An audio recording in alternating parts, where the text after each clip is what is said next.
சங்கம் ஏன் உதயமாகியது, எதற்காக உதயமாகியது, இந்த சங்கத்தினால் நமக்கு என்ன பயன் என்பதை பற்றி தலைமையேற்று உரையாற்ற இங்கு வந்திருக்கும் சபரிமலை ஐயப்பா சங்கத்தின் தேசிய துணைத் தலைவர் நமக்கு நன்றாக அறிமுகமாகிய துரைசங்கர் அவர்களையும், அடுத்து இந்த விழாவிற்கு முன்னிலை வைக்க வந்திருக்கும் திரு தட்சிணாமூர்த்தி ஐயா அவர்களையும், அதற்கு அடுத்ததாக இந்த விழாவிற்கு சிறப்பாக ஆன்மீக உரை ஆற்ற காத்திருக்கும் அருளமுதம் திரு பார்த்தசாரதி அவர்களையும் மற்றும் இந்த விழாவிற்கு சிறப்புரை ஆற்றி வெற்றி பெற்ற குழந்தைகளுக்கு பரிசுகளையும் சங்கத்தின் நோக்கத்தையும் எடுத்து கூற வந்திருக்கும் திரைப்பட இயக்குனர் திரு பேரரசு அவர்களையும் வருக வருக என்று இந்து சங்கமத்தின் சார்பில் அன்புடன் வரவேற்கின்றேன். இப்போ நம்ம பார்த்தோம், நம்ம மேடையில் யார் யார் இருக்கா, அவங்க என்னென்ன அச்சீவ்மெண்ட்ஸ் பண்ணியிருக்காங்க, இதெல்லாம் பார்த்தோம். அவங்கள வெல்கமும் பண்ணியாச்சு. இப்போது இனாகுரல் அட்ரஸ் கொடுக்கறதுக்கு திரு முரளிஜி அவரை கேட்டுக்கொள்கிறேன். இந்த மேடையில் இருக்கிற அனைவரையும் நான் வரவேற்கிறேன். இந்த இளைஞர்களை ஒன்றுபடுத்தணும், அவங்களுக்கு ஆன்மீக சப்ஜெக்டை கொடுக்கணுன்றது தான் நம்மளுடைய மெயின் நோக்கமாக இருக்கணும் இதில், அது கான்செப்டில். அதனால் என்னுடைய ஒரே ஒரு கான்செப்ட் என்னென்ன, விளையாட்டு மூலம் தான் இளைஞர்களை வந்து இணைக்க முடியும். ஓகேங்களா? இப்போ நாங்கள் தேசிய கொடிய மூலம் வந்து எல்லோரும் இணைக்கிற மாதிரி விளையாட்டு மூலம் இணைக்க முடியுன்றதுனால விருகம்பாக்கத்தில் ஒரு விளையாட்டு திடல் இல்லை நம்ம ஏரியாவில். அந்த விளையாட்டு திடலை உருவாக்கணும் அப்படின்றது என்னுடைய நோக்கம்.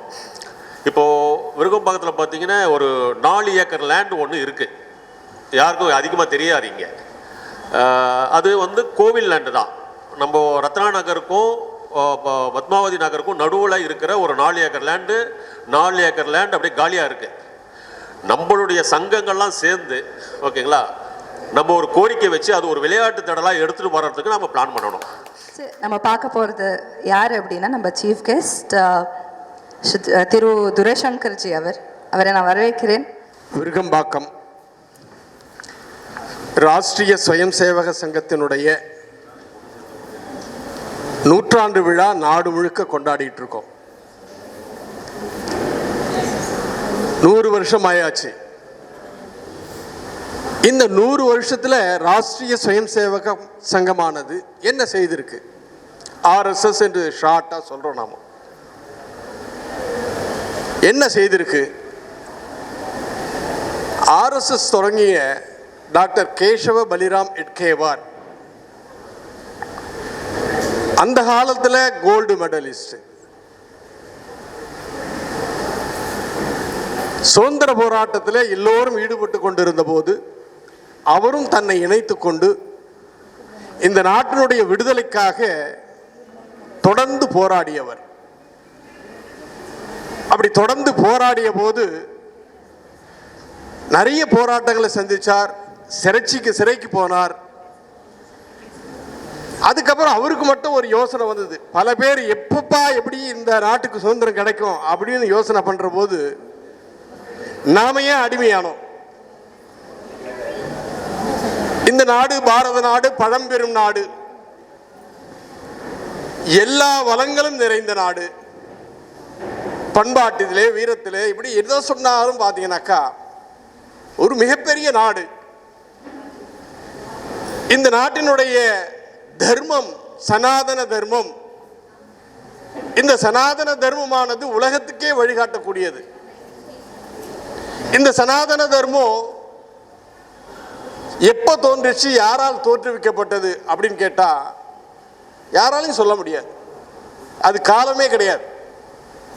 இந்த பிரபஞ்சம் எப்போ இயங்க ஆரம்பிச்சதோ அப்போ இந்த சனாதன தர்மம் தோன்றியாச்சு. இது துவக்கமும் இல்லாதது, முடிவும் இல்லாது. அப்படிப்பட்ட இந்த சனாதன தர்மம் இமய முதல் குமரி வரை இந்த நாடு ஒரே நாடு. இதை சொன்ன சில பேருக்கு ஒத்துக்கிறது இல்லை. இமயம் முதல் குமரி வரை இது ஒரே நாடு. எத்தனை ஆயிரம் ஆண்டு காலமாக வடக்கில் இருக்கிறவங்களாம் இங்க இருக்கிற ராமேஸ்வரம் புனிதம் சொல்லி யாத்திரை வந்துட்டு இருக்காங்க. இங்க இருக்கிற நாமும் வடக்கில் இருக்கக்கூடிய காசிக்கோ அல்லது இன்னும் இருக்கக்கூடிய பல புனித ஸ்தலங்கள் இதுக்கு பயணம் பண்ணிட்டு இருக்கோம், காலங்காலமா பண்ணிட்டு இருக்கோம். அதனால்தான் இப்போ இந்த காசி தமிழ் சங்கம்னு ஒரு பெரிய நிகழ்ச்சியை நடந்துட்டு இருக்கு மத்திய அரசாங்கத்தால். ஒரு பாரம்பரியம் இருக்கு, நமக்குள்ள ஒரு தொடர்பு இருக்கு அப்படிங்கிறத உலகத்துக்கு சொல்லணும். அதற்காக அப்படி ஒரு பெரிய நிகழ்ச்சி மத்திய அரசாங்கம் நடத்திக்கிட்டு இருக்கு. நம்ம தமிழ்நாட்டிலிருந்து பல ஆயிரக்கணக்கான பேரை வருஷம் ஒரு முறை கிட்டத்தட்ட 4-5வது வருஷம் ஆகுதுன்னு நினைக்கிறேன், எல்லாரையுமே அவங்களுடைய மத்திய அரசாங்க செலவில் மிக அற்புதமாக இங்கேருந்து அழைச்சிட்டு போய் காசி அயோத்தியா இதெல்லாம் சுற்றி காட்டி அங்கே ஒரு பெரிய நிகழ்ச்சி நடத்தி திரும்ப அவங்க கௌரவமாக எங்கெல்லாம் தங்க வைக்கணுமோ கௌரவமாக தங்க வச்சு உணவு கொடுத்து சகல மரியாதைகளோடு திரும்ப கொண்டாந்து விடுறாங்க. இது நடந்துட்டு இருக்கு தொடர்ந்து. ஸோ இந்த நாடு ஒரு நாடுன்னா சில பேருக்கு ஒத்துக்க தெரியல, ஜுரம் வருது.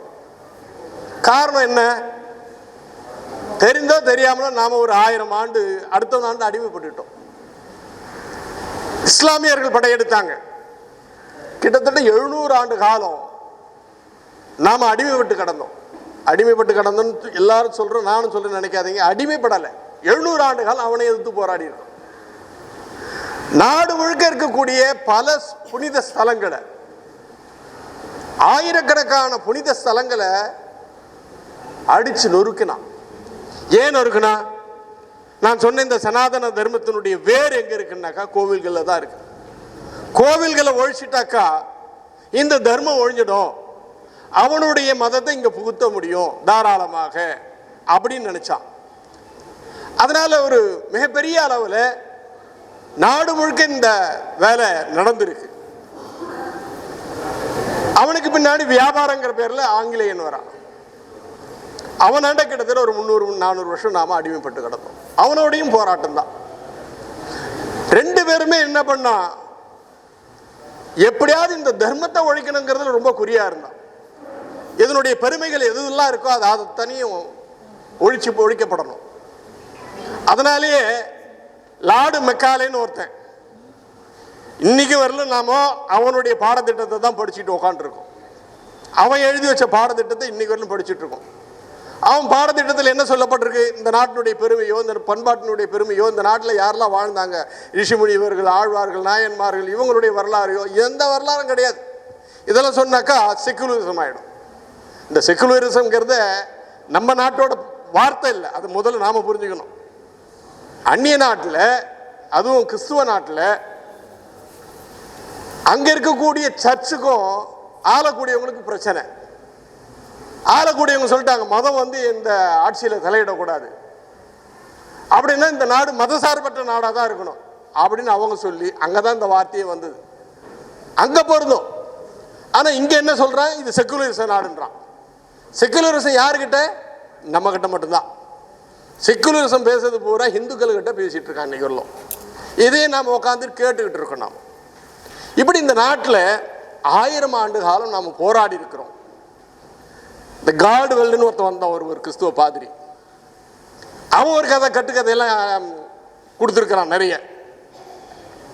அதை தொடர்ந்து இங்க இருக்கிற நம்ம மக்களை அவனை பின்பற்றிட்டு இருக்கிறவங்க ஒரு பெரிய கூட்டமே இருக்கு. புதுசா ஒன்று சொன்னான், ஆரிய திராவிட அப்படின்னு. இந்த நாட்டில் முதல்ல கைபர் போலந்து கனவை வழியா ஆரியர்கள் வந்தாங்க, அவங்க பின்னாடி திராவிடர்கள் வந்தாங்க. இவன் ஒருத்தனோட ஒருத்தன் அடிச்சுக்கிட்டான், இவன் அவனை துரத்தி விட்டான், அவன் இந்த பக்கம் வந்து சேர்ந்தான், அவன் அந்த பக்கம் இருந்தான். இப்படிலாம் வரலாற்றில் சொல்லப்பட்டிருக்கு. இன்னைக்கும் இந்த திராவிடங்கிற பேரால அரசியல் பண்றவங்கள ஒரு பெரும் கூட்டம் இருந்துட்டு இருக்கு. திராவிடன்னா என்னன்னு தெரியாது, அவனே கேட்டா தெரியாது. கொஞ்சம் கொஞ்சமா இது தமிழ்நாடு அப்படிங்கிறதே கூட கொஞ்சம் கொஞ்சமா மறைஞ்சிக்கிட்டு வருது. பல இடங்கள் எல்லாம் தமிழ்நாடு அரசு, தமிழ்நாடு அப்படின்னு இதுக்காக போராடினவங்க நிறைய பேர் இருக்காங்க. ஆனா இன்னைக்கு அதெல்லாம் மறைஞ்சிக்கிட்டு வருது. அப்போ நம்ம தேசத்திற்கு, நம்முடைய பண்பாட்டிற்கு, நம்முடைய கலாச்சாரத்திற்கு, நம்முடைய திருக்கோயில்களுக்கு, நம்முடைய சமுதாயத்திற்கு ஒரு பெரிய ஆபத்து தொடர்ந்து இருந்துட்டு இருக்கு. டாக்டர் எட்கேவார் இப்படிதான் யோசனை பண்ணார். ஏன் நாம அடிமையானோம்? இப்படி பெரும்பான்மை சமுதாயமாக இருக்கக்கூடிய நாமெல்லாம் ஜாதியின் பெயரால, மொழியின் பெயரால, பல்வேறு கூறுகளாக நாமெல்லாம் திட்டமிட்டு இந்த இரு பெருவர்களும் நம்மளை பிரித்து வச்சுட்டான். அந்த பிரித்து வச்சதை இந்த சமுதாயத்தை ஒன்றாக்கணும், அதுதான் அவரோட குறிக்கோளாக இருக்கு. அதுக்கு என்ன? முதல்ல இவனை இந்த சமுதாயத்தை, இந்து சமுதாயத்தை எங்கேயாவது தினசரி 1 மணி நேரம் சந்திக்க வைக்கணும். நம்முடைய தமிழகத்தில் ஆன்மீக பூமி, திருக்கோயில்கள் நிறைந்த பூமி, ஆழ்வார்கள் நாயன்மார்கள் அவதரித்த பூமி, எண்ணற்ற சித்த பெருமார்கள் அவதரித்த பூமி. இந்த பூமியில கடவுள் இல்லை, இல்லவே இல்லை அப்படின்னு சொல்லி நாத்திகவாதம் பேசக்கூடிய ஒரு கூட்டம். அந்த கூட்டம் தொடர்ந்து நம்முடைய இந்துக்களை என்னெல்லாம் பண்ணணுமோ அத்தனையும் பண்ண ஆரம்பிச்சான். பட்டிமன்றம் போடுவான், கற்பில் சிறந்தவள் கண்ணகியா சீதையா அப்படின்னு. நம்முடைய இதிகாச புராணங்களை கேவலப்படுத்துவான். ராமனுக்கு செருப்பு மாலை போட்டு ஊர்வலம் நடத்தினான் தமிழ்நாட்டில். பிள்ளையார வீதி தோறும் போட்டு உடைச்சான். இதெல்லாம் தமிழ்நாட்டில் நடக்க ஆரம்பிச்சு. அப்போ RSS அகில நம்முடைய தேசிய, நம்முடைய தமிழக அளவில் உள்ள ஒரு நிர்வாகிகளோட கூட்டம். அந்த கூட்டத்தில் இதை பற்றி விவாதம் வந்தது. என்ன பண்ணலாம், இது மாதிரி நிறைய தொடர்ந்து பிரச்சனைகள் வந்துட்டு இருக்கு, இதுக்கு என்ன பண்ணணும்னு. இந்துக்கள்லாம் அமைதியாக இருக்காங்க, எதுவும் கவனிக்காமல் இருக்காங்க. இந்துன்னு சொல்றதுக்கு யோசனை பண்றாங்க. நெத்திர இந்துன்னு சொல்லிக்கிறதுக்காக அவங்களுடைய அடையாளம் கூட வச்சுக்கிறதுக்கு பயப்படுறாங்க. அப்படிப்பட்ட சூழ்நிலை இருக்கு. அப்பதான் ஹிந்து முன்னணி அப்படின்னு ஒரு அமைப்பு, இந்துக்களுக்காக போராட, வாதாட, பரிந்து பேச என ஒரு அமைப்பை நாம ஏற்படுத்தினோம். நம்ம பண்பாடு கலாச்சாரத்தோட கல்வியை கொடுக்கணுன்றதுக்காக பள்ளிக்கூடங்கள் நடத்துறோம். இன்னைக்கு நாடு முழுக்க லட்சக்கணக்கான ஸ்கூல் நடந்துட்டு இருக்கு. வித்யா பாரதின்னு ஒரு அமைப்பு இருக்கு. தொழிலாளர்களுக்கான ஒரு அமைப்பு இருக்கு, BMS சொல்லிட்டு, மஸ்தூர் சங்கம் சொல்லிட்டு. ஆசிரியர்களுக்கான சங்கம், ராணுவ வீரர்களுக்கான சங்கம், மலைவாழ் மக்களுக்கான சங்கம், இப்படி அப்படியே நிறைய அமைப்பு, கிட்டத்தட்ட 40க்கும் மேற்பட்ட அமைப்பு பட்டியலிட்டு அது அடங்காது. அது பெரிய நீட்டு போயிட்டு இருக்கு. இவங்க அத்தனை பேரும் இன்னைக்கு தொடர்ந்து சமுதாய வேலை, இந்த தேசத்தினுடைய வேலை, அதை தொடர்ந்து பண்ணிட்டு இருக்காங்க. அதனாலதான் இன்னைக்கு நம்ம பெரிய காட்சியை பார்க்க முடியுது. அரசியல் ரீதியாகவும் கூட ஜனசங்கன்னு ஒரு அமைப்பு இருந்தது, ஒரு அரசியல் அமைப்பு. அவங்க மக்களை நேரடியாக வீடுதோறும் நாம இந்த தடவை இந்த நூற்றாண்டு விழாவில் எல்லா வீடுகளையும் தொடர்பு கொள்ள வேண்டும் அப்படி ஒரு கட்டளை இட்டிருக்காங்க. ஏன்? சமுதாயத்தை ஒருங்கிணைக்கணும், அவங்களுக்கு சில விஷயங்களை சொல்லணும். இந்த நூற்றாண்டினுடைய விழா ஒரு விஷயத்தினுடைய பரிவர்த்தனுடைய விஷயத்தை சொல்லணும். பஞ்ச பரிவர்த்தனை அப்படின்னு சொல்லி 5 முக்கியமான விஷயங்களை மக்கள் மத்தியில் கொண்டு போகணும், அவங்கள அதை நோக்கி பயணிக்க வைக்கணும். அப்படி குறிப்பு வந்திருக்கு. அந்த குறிப்பின்படி அந்த பஞ்ச பரிவர்த்தனை என்னன்னு உங்க எல்லாருக்கும் அவசியம் தரேன். போகிற போது இதற்கான ஒரு துண்டு நோட்டீஸ்லாம் போட்டிருக்காங்க, நமக்கு எல்லாருக்குமே அது கிடைக்கும். அதில் முதல் விஷயம் சாமாஜிக் சமரசதா, சமஸ்கிருத வார்த்தை தான், அதுக்கு தமிழ் வார்த்தை சமுதாய நல்லிணக்கம். எந்த அந்நியர்கள் அடிமைப்பட்டு கிடந்தமோ அவங்களால சூழ்ச்சியினால நாமெல்லாம் பல்வேறு ஜாதிகளாக இன்னைக்கு இந்து சமுதாயம் பிரிஞ்சு கிடக்கிறது. இந்த இந்து சமுதாயத்தை அவங்கள இந்த ஜாதி பேதங்களற்ற சமுதாயமாக நாம இணைக்கணும். நமக்குள்ள ஏற்றத்தாழ்வு இல்லை, ஏன்னா நம்முடைய சனாதன தர்மத்திலாம் சொல்லப்படாத விஷயம்தான் அது. ஆகவே நாம தெரிஞ்சுக்க வேண்டியது, இந்த சாமாஜிக் சமரசதா மூலம் நம்முடைய மக்களை பல்வேறு ஜாதிகளாக இருந்தாலும் நாமெல்லாம் ஒன்றாக இணைய வேண்டும் என்பது இது. சாமாஜிக் சமரசதா, சமுதாய நல்லிணக்கம், இதை உருவாக்க வேண்டும். அதுக்கு என்னெல்லாம் பண்ணணும் பின்னாடி வரவங்க சொல்லுவாங்க. 2வது குடும்ப பிரபோதன் அப்படின்னு சொல்லி ஒரு அமைப்பே வேலை செஞ்சுட்டு இருக்கு சங்கத்துக்காக. இன்னைக்கு நம்முடைய பண்பாடு கலாச்சாரம் இதெல்லாம் ஓங்கி இருக்கணும்னா ஒரு குடும்பம் எப்படி இருக்குன்னு பார்த்துதான். குடும்பத்தில் இன்னைக்கு அந்த சூழ்நிலை இல்லை. குடும்பங்கள்லாம் இது கூட்டு குடும்பமாக வாழ்ந்தாங்க. இன்னைக்கு கூட்டு குடும்பம் பார்க்கறதே அரிதா போச்சு. இருக்கிற குடும்பத்திலையும் அந்த குடும்பத்தில் நம்முடைய பண்பாடு கலாச்சாரத்தோடு இருக்காங்களா அப்படின்னாக்கா அது இல்லைன்ற நிலைமை உருவாகி இருக்கு.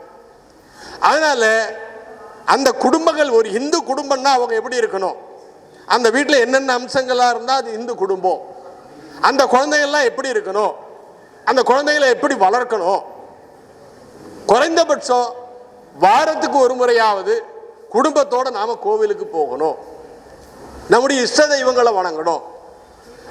இப்படி பல விஷயங்கள் இருக்கு. இதெல்லாம் ஒவ்வொரு குடும்பத்திலையும் ஏற்படுத்துறதுக்கான உண்டான சூழ்நிலையை இன்னைக்கு சங்கமானது தொடர்ந்து எல்லா வீடுகளையும் தொடர்ந்து, அதுவும் குறிப்பாக இந்த நூற்றாண்டு விழாவில் இந்த குடும்ப பிரபோதன் அப்படிங்கிற ஒரு முறையை இன்னைக்கு நாம் ஏற்படுத்திக்கிட்டு இருக்கோம். அடுத்தது பர்யாவரன் அப்படின்ட்டு, அது சுற்றுச்சூழல்களை பாதுகாக்கிறதுக்காக. சுற்றுச்சூழலை பாதுகாக்கணும்னு சொன்னோம்னா மரம் செடி கொடிகளை நாம போற்றி இருக்கணும், மாசுகளை கட்டுப்படுத்தணும். இன்னைக்கு எங்கே பார்த்தாலும் மாசு கட்டுப்பாடு இருக்கு. நான்காவதாக சுதேசி. சுதேசிங்கிற வார்த்தை நம்மெல்லாம் கேள்விப்பட்டிருப்போம். இந்த நாட்டுக்காக போராடுற பொழுது நாடு முழுக்க சொன்னாங்க, காந்தி முதல் கொண்டு. சுதேசின்னா இந்த நாட்டோட பண்போட கலாச்சாரத்தோட நீ எல்லாம் வாழணும், இந்த நாட்டு பொருட்களை மட்டுமே நீ உபயோகப்படுத்தணும். அதனால தான் உப்பு சத்தியாகிரகம்லாம் நடந்தது. சுதேசி கப்பலே நம்முடைய வஉசி கப்பலே விட்டார்கள். இதெல்லாம் பார்த்துருக்குறோம். இது சுதேசிங்கிற வார்த்தை. சுதேசிங்கிறது அது மட்டும் இல்லை, சுதேசினா நான் எப்படி இருக்கணும், சுயமா நான் எப்படி இருக்கணும். நல்ல ஒரு ஹிந்துவா பிறந்தனா என்னுடைய சனாதன தர்மத்தில் இருக்கிறேன்னா என் தர்மத்தை நாம் பின்பற்றணும், சுயமாக என்னை மாற்றத்துக்கு உண்டாக்கிக்கணும். அப்படி சுதேசியை பற்றி சுதேசிய சிந்தனைகள் உருவாக்குறது, அதுக்கான ஒரு அமைப்பு இருக்குது. சுதேசிய சிந்தனை கழகம்னே தனியாக ஒரு அமைப்பு இருக்குது, 40 அமைப்புகளில். ஆனால் இந்த சுதேசிய சிந்தனையை மக்கள் மத்தியில் கொண்டு வரணும். ஏன் சுதேசின்னு சொன்னால், இன்னைக்கு பல விஷயங்கள் நாம அடுத்து இன்னும் வெள்ளைக்காரன் ஆண்டுட்டு போய் இத்தனை விஷயம் ஆயும் கூட இன்னைக்கு அவனை நோக்கி தான் நாம் பயணித்துட்டு இருக்கோம். ஒரு கோவிலுக்கு போகிறவாது குறைஞ்சபட்சம் நாமெல்லாம் வேட்டி, நம்முடைய உடைகளை, பாரம்பரிய உடைகளை அணிஞ்சிட்டு தான் நாம் கோவிலுக்கு போகணும். மற்ற நேரத்தில் எங்கே வேணால் போகும். ஆனாலும் உடைகள்லேருந்து உண்ணுற உணவுகளிலிருந்து பழக்க வழக்கங்கள்லேருந்து எல்லாத்துலேயும் நாம் சுதேசியாக வாழணும். இந்த நாட்டுக்கு எது உகந்ததோ அதை நோக்கி நாம் போகணும்னு. ஐந்தாவது கடமை. இந்த நாட்டில் நாம் வாழறோம்னு சொன்னால், ஒரு குடிமகனாக நான் இருக்கிறேன், இந்திய குடிமகன் அப்படின்னு பெருமையோடு சொல்லியிருக்கிறோன்னா, என்னுடைய கடமை என்ன, நான் எப்படிலாம் இருக்கணும், நமக்குள்ள வட்டம் போடணும், இப்படிதான் இருக்கணும், ஒரு குடிமகன்னா அப்படிதான் இருக்கணும் அப்படின்னு.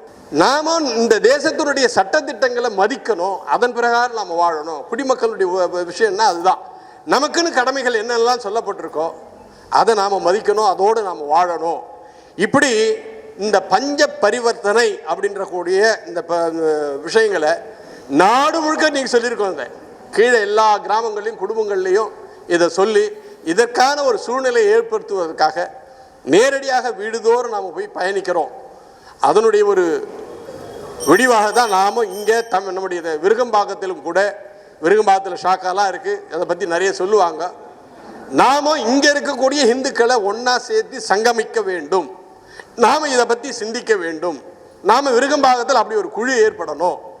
இப்படிப்பட்ட சூழ்நிலை உண்டாக்குவதற்காகத்தான் விருகம்பாக்கம் பகுதியில் பல்வேறு போராட்டங்களை நாம் சந்திச்சிருக்கிறோம், பல்வேறு விஷயங்களை நாம் செஞ்சுருக்கிறோம். இங்கே எனக்கு முன்னாடி சொன்னவங்களாம் சொன்னாங்க, இங்கே 2 கோவில் நாம் நேரடியாக கையில் எடுத்து மகாகாளியம்மன் மிகப்பெரிய அன்பு, கிட்டத்தட்ட இன்னைக்கு 3 கும்பாபிஷேகம் நடத்தியாச்சு. 3வது கும்பாபிஷேகம் நடந்தது இங்கே சுந்தர வரதராஜ பெருமாள் கோவில். 700 வருஷத்து கோவில். 2000 தான் கையை வச்சோம். இன்னைக்கு பெரிய அளவில் அது இல்லைன்னா நம்ம போய் கை வைக்கலன்னா அது சீரழிஞ்சு போயிருக்கோம். ஆனால் ஹெச்ஆர்என்சி இருக்கிறாங்க, ஹெச்ஆர்என்சி அவங்களாம் ஒன்றும் கண்டுக்கவே இல்லை. நாம் போய் கையை வச்சு இன்றைக்கி அது பெரிய அளவில் இன்றைக்கி அந்த கோவில், இன்றைக்கி வைணவ சம்பிரதாயம் மிகப்பெரிய அளவில் போற்றப்படக்கூடிய ஒரு கோவில் இருக்குன்னா விருகம்பாக்கத்தில் சுந்தர வரதராஜ பெருமாள் கோவில். அது ராஜகோபுரமும் இப்போ நாம் அதனுடைய வேலையை துவங்கிக்கிறோம். இந்த கோவில்கள்லாம் இந்து சமுதாயத்துடைய கேந்திரங்கள், நம்ம ஊர் கேந்திரங்கள். இந்த கோவில்களுக்கு வரும்போது ஒரு சாமியை மட்டும் கும்பிட்டா போதாது, நாம் எப்படி இருக்கணுமோ அப்படி இருக்கணும். அவங்களுக்கு நிறைய இந்து தர்மத்தை சொல்லிக் கொடுக்கணும். ஆகவே இந்த விஷயங்கள்லாம் ஆழ பதிய வைக்க வேண்டிய இடம் எது அப்படின்னா, நாமெல்லாம் சேர்ந்து முடிவு பண்ணிட்டோம்னா அடுத்தடுத்து அப்படிப்பட்ட ஒரு சூழ்நிலையே விருகம்பாக்கத்தில் இந்து சங்கமம் மூலமாக அப்படிப்பட்ட சூழ்நிலையை உருவாக்குவதற்காக ஒரு இணைப்பு தேவைப்படுகிறது. அந்த இணைப்பை இந்த 5 பரிவர்த்தனை சொன்னோம் பாருங்க, இதெல்லாம் நம்ம விருகம்பாக்கத்தில் நாம் வெற்றிகரமாக நடத்தி முடித்து நாம் கூட ஒன்றா இருக்கிறோம். இங்கே ஜாதி பேதம் இல்லை, அரசியல் கட்சி பேதம் இல்லை, மொழி பேதம் இல்லை, எந்த பேதங்களும் இல்லாமல் இந்து சமுதாயம் ஒற்றுமையாக இருக்கும். இங்கே ஏதாவது ஒரு பிரச்சனைன்னு சொன்னால் ஒன்றா சேர்ந்து நாம் போராட எல்லாரும் வீதிக்கு வரணும். ஏதாவது ஒரு போராட்டம்னா உடனே சேரக்கூடிய பழக்கம் நம்ம விருகம்பாக்கத்தில் இருக்குது. அது இன்னும் வலுப்படணும். அதுக்கெல்லாம் நாம் என்ன பண்ணணுமோ செய்யணும்னு சொல்லி இந்த அருமையானதொரு இந்து சங்கம நிகழ்ச்சியிலே எனக்கும் தலைமையுரை ஆற்றுவதற்காக வாய்ப்பளித்த ராஷ்டிரிய சுயம்சேவக சங்கத்திற்கும் இங்கே கூடியிருக்கிற இந்த இந்து சங்கமத்தை வழிநடத்தக்கூடிய ஒவ்வொருவருக்கும் என் மனமார்ந்த நன்றியை சொல்லி நிறைவு செய்கிறேன். நன்றி, வணக்கம். சத்தான அம்சங்களுடன் சமுதாயத்திற்கு தேவையான பல விஷயங்களை விளக்கமாக எடுத்து கூறி தலைமுறையாற்றி அமர்ந்திருக்கிறார் திரு துரைசங்கர் அவர்கள். நம்ம நிகழ்ச்சிக்கு அடுத்து சிறப்புரை ஆற்றுவதற்காக, ஹிந்து எழுச்சி பேருரை ஆற்றுவதற்காக நம்ம சிறப்பு அழைப்பாளர் திரு பேரரசு அவர்களுக்கு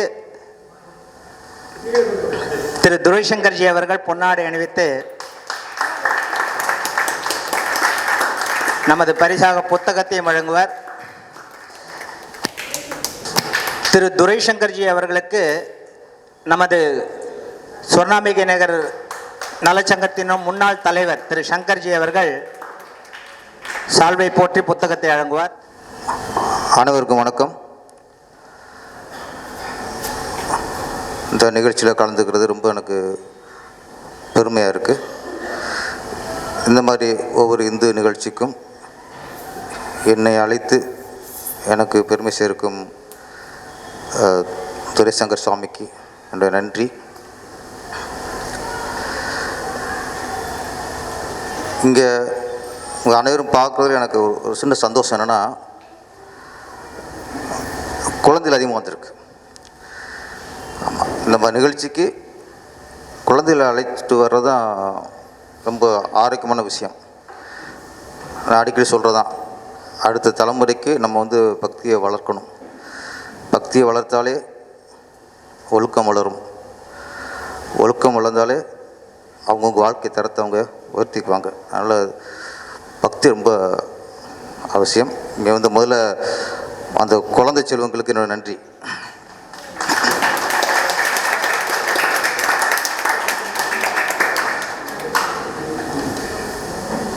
இப்போது இந்த சூழ்நிலையில் இந்த மாதிரி இந்துக்கள் நிகழ்ச்சிங்கிறது முன்னாடிலாம் ஒரு பிரசங்கம், கருத்தரங்கம், சொற்பொழிவு அப்படின்னு புராண கதைகளுக்காக தான் நம்ம சேருவோம். திருவிழாக்கெல்லாம் இப்போது கிருபானந்த வாரியார்லாம் இப்போ இருந்தார். அது மாதிரி ஆளுக்கு இப்போ இல்லை சார். இந்து மதத்தில் நம்ம கிருபானந்த வாரி மாதிரி ஒருத்தருக்கு ஒரு வாரிசு உருவாக்க முட்டோம். ஏன்னா அப்படி ஒரு சொற்பொழிவாளர்கள் இப்போ இல்லை. நம்ம வளர்க்காமல் விட்டதுங்கிறத விட வளர விடாமல் சில பார்த்துக்கிட்டாங்க. அது மிகப்பெரிய உண்மை. இங்கே எதுக்கோ வாரிசு வர்றாங்க. சாராயங்க வச்சுறதுக்கு வாரிசு, சினிமாவில் வாரிசு, அரசியலில் வாரிசு, நல்ல விஷயங்கள் இருக்குது, கெட்ட விஷயங்கள் இருக்குது. ஆனால் ஒரு முக்கியமானது இந்த இந்து மத சொற்பொழிவாளர்கள், அதுக்கான வாரிசு நம்ம உருவாக்கணும். நீங்கள் அதை உருவாக்குங்க நிறையா பேரை. ஆனால் வணங்குதல், சரணடைதல், வேண்டுதல், சேவை செய்தல், இதுக்கு மேலே ஒரு படிப்பு தேவைப்படுது சார். நம்ம மதத்தை நம்ம காப்பாற்றுது சார்.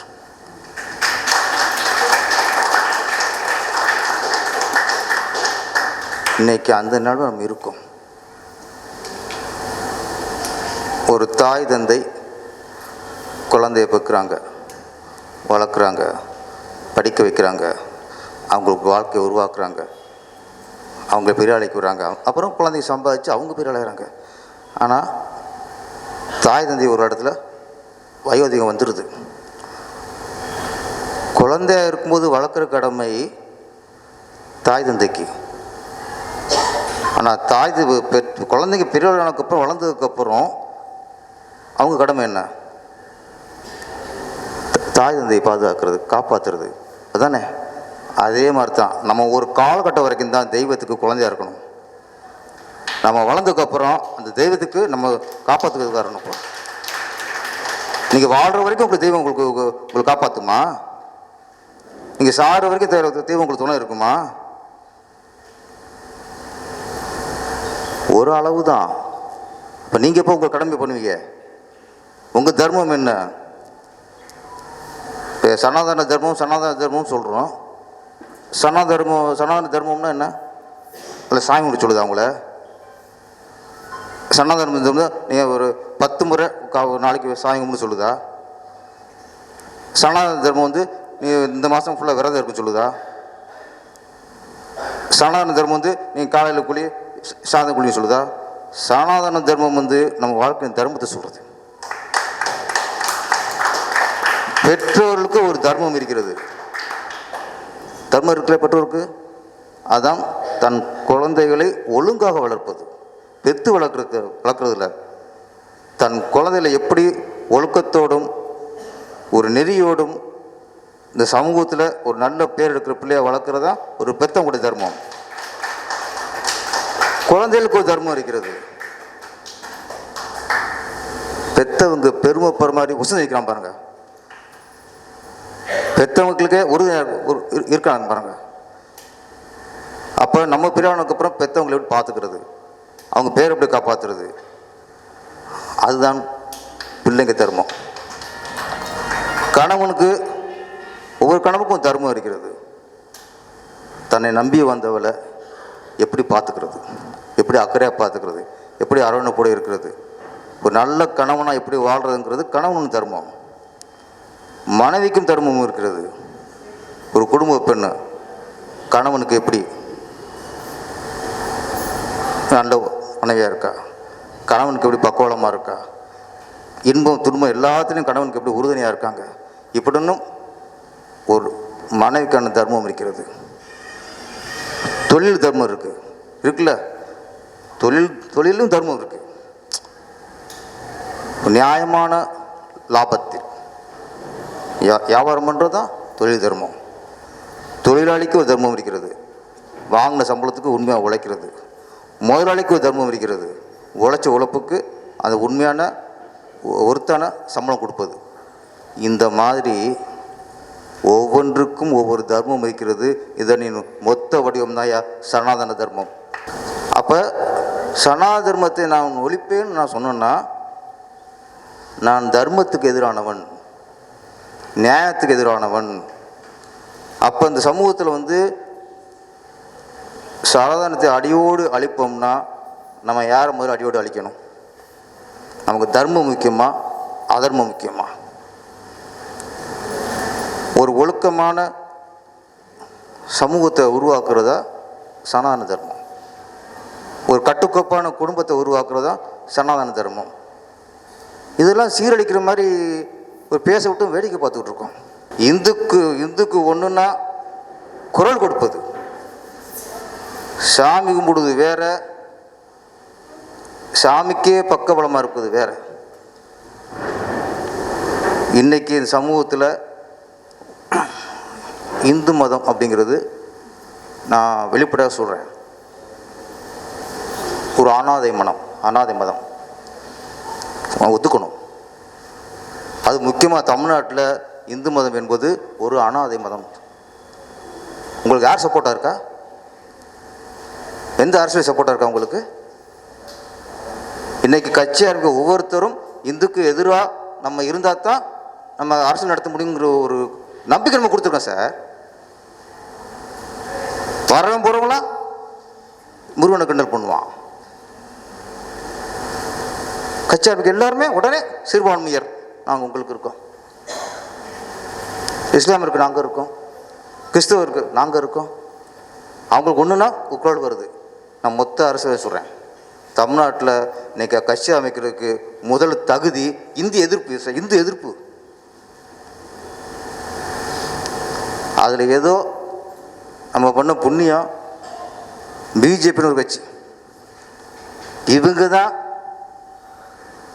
இந்துக்கு ஆதரவாக இருக்காங்க. ஆனால் அவங்க இஸ்லாமியர்களுக்கோ கிறிஸ்தவர்களுக்கோ எதிராக இல்லை. அதையும் புரிஞ்சுக்கணும். அப்போ ஒரு அரசியல் கட்சியை சேர்ந்தவங்க சிறுபான்மையினருக்கு மட்டும் ஆதரவாக இருந்து அவங்களுக்கு ஒன்றுனா மட்டும் கூட போய் இருந்து அவங்க பண்டிகைக்கு கூட போய் கொண்டாடி கூத்தாடி எல்லாம் பண்ணிவிட்டு இந்து மக்கள் எது கூப்பிட்டா வர்றதில்ல, இந்து பண்டிகைக்கு வாழ்த்து சொல்கிறதில்ல. அப்படி இருக்க பட்சத்தில் அப்போ எங்கே ஒருதலை பட்சம்? எது மதவெறி? ஒரு மதத்துக்கு ஆதரவாக இருந்து ஒரு மதத்துக்கு எதிராக இருப்பது மதவெறி. என் தாய் மதம் இந்து, நான் இந்துவாக இருக்கிறேன், நான் இந்து தெய்வங்களை வணங்குகிறேன். அதே சமயத்தில் இஸ்லாமியர்களையோ கிறிஸ்தவர்களையோ நான் எதிர்ப்பதில்லை. இதாங்க சம தர்மம். இதுதான் மதச்சார்பின்மை என்பது. இதுதான் ஒரு மத தளத்துக்கு வச்சுட்டு ஒரு மத கால்களை மிதிக்கிறது எப்படி சம தர்மம் மிக்க? நீங்கள் விழிப்புணர்வு வேணும். இந்துக்களுக்கு என்ன நம்ம இன்னுமா நமக்கு ஒரு பழகி போச்சு சார், பழகி போச்சு. சிலது நமக்கு இந்த மது மாதிரி தான், அப்படியே குடிச்சிட்டே இருந்தால் போதைக்கு அடிமையாயிருவான். சிலருக்கு வயசானவங்க படுத்தவொடனே யாராவது காலம் மிக்கிட்டால் தூக்கம் வரும்னா 10 நாள் காலம் விட்டால் போதும், அப்புறம் ஆயுசுக்கும் அவங்க நம்ம காலம் மிக்கிறது அவங்க தூக்கம் வரும். அது மாதிரி நம்மளை இப்போ இல்லை 50-60 வருஷத்துக்கு முன்னாடியே ஆரம்பிச்சிட்டாங்க இந்து எதிர்ப்பு. நம்ம என்ன பண்ணுறோம், ஏதோ நாய் குலைக்கிற மாதிரி பார்த்துட்டு போயிட்டேன் சார். அப்படியே பார்த்தோம், குலைச்சிட்டு போகிறாங்க, கத்திட்டு போகிறாங்க, சகிப்புத்தன்மை. ஆனால் அந்த குலைக்கிற நாயின்னு சொன்னது பூரா வெறி நாயம் மாறுங்கிறது எப்போ தெரியுது? இப்போ தெரியுது. நமக்காக ஒரு அரசன் குரல் கொடுக்குறதில்ல. திருப்பரங்குன்றம் முருகருக்கு அறுபடை இருக்குல்ல, எந்த காலத்தில்? ஔவையார் காலத்துலேருந்து அகத்திய காலத்தில் எத்தனை ஆயிரம் ஆண்டுகளுக்கு முன்னாடியே குன்று இருக்கும் இடமெல்லாம் குமரன் இருக்கும் இடம். அப்போ திருப்பரங்குன்றம் நம்ம முருகர் மலை. எங்கள் முருகர் மலையில் எங்கள் கோயிலில் நாங்கள் எங்கே விளக்கு ஏற்றுனா உங்களுக்கு என்னையா? உனக்கு சாமி நம்பிக்கை இல்லை, போயிரு, மூடிட்டு போயிரு. நீ யார் எங்களை? நான் எங்களுக்கு சாமி நம்பி இருக்கு, எங்களுக்கு முருகன் நம்பிக்கை இருக்குது. எங்கள் மலை முருகனின் இடம், முருகனின் கோயில். நாங்கள் வாசல்லையும் விளக்கேற்றுவோம், கோபுரத்திலையும் விளக்கேற்றுவோம், சுற்றுப்புறத்தையும் விளக்கேற்றுவோம், எங்கே வேணாலும் விளக்கேற்றுவோமே. நாங்கள் ஒரு அரசாங்கம் எவ்வளவு நம்மளை இழிச்சவனை நினச்சிருந்தா, நம்மளை சூடு சோர்ணை இல்லாத நினச்சிருந்தா கேஸ் போடுவேன். இஸ்லாமியர்களுக்கு சொன்னாங்களா விளக்கத்தக்கூடாதுன்ட்டு? இல்லை ஒரு கிறிஸ்தவர் சொன்னாங்களா விளக்கத்தக்கூடாதுன்ட்டு? சொல்றது யாரு? அனைத்து மக்களுக்கும் பொதுவாய் விளங்கும் அரசியல்வாதி. இந்துக்கள் ஓட்டு இல்லாமல் ஜெயிச்சுக்கலாம். நீங்க என்ன இவங்களை என்ன கேவலப்படுத்தினாலும், என்ன அசிங்கப்படுத்தினாலும், விபூதி வச்சா அப்படியே பப்ளிக்காக அழிச்சாலும், என்ன பண்ணாலும் இவங்க நமக்கு ஓட்டு போட்டுருவாங்க. அந்த நம்பிக்கை கொடுத்தது யார் சார்? நம்ம தானே கொடுத்தோம். நம்ம முதல் குற்றவாளி, நம்ம தான் குற்றவாளி. நம்ம குற்றத்தை உணரணும் முதல்ல. இவ்வளவு பண்ணியும் நீங்கள் ஜெயிக்க வச்சுட்டே இருந்தீங்கன்னா உங்களை அப்படி தான் பண்ணுவாங்க, கேவலம் நடப்பாங்க. நம்ம அதான் சொல்கிறேன், சாமி இந்துக்களில் 2 வகை. சாமியை வணங்குறது ஒரு வகை, இந்து மதத்தை பாதுகாக்கிறது வகை. அதில் ஆர்எஸ்எஸ். இன்னைக்கு ஆர்எஸ்எஸ் என்ன? ஆர்எஸ்எஸ்னா அப்படியே தீவிரவாதிகள். எங்கே கொண்டு வச்சாங்க?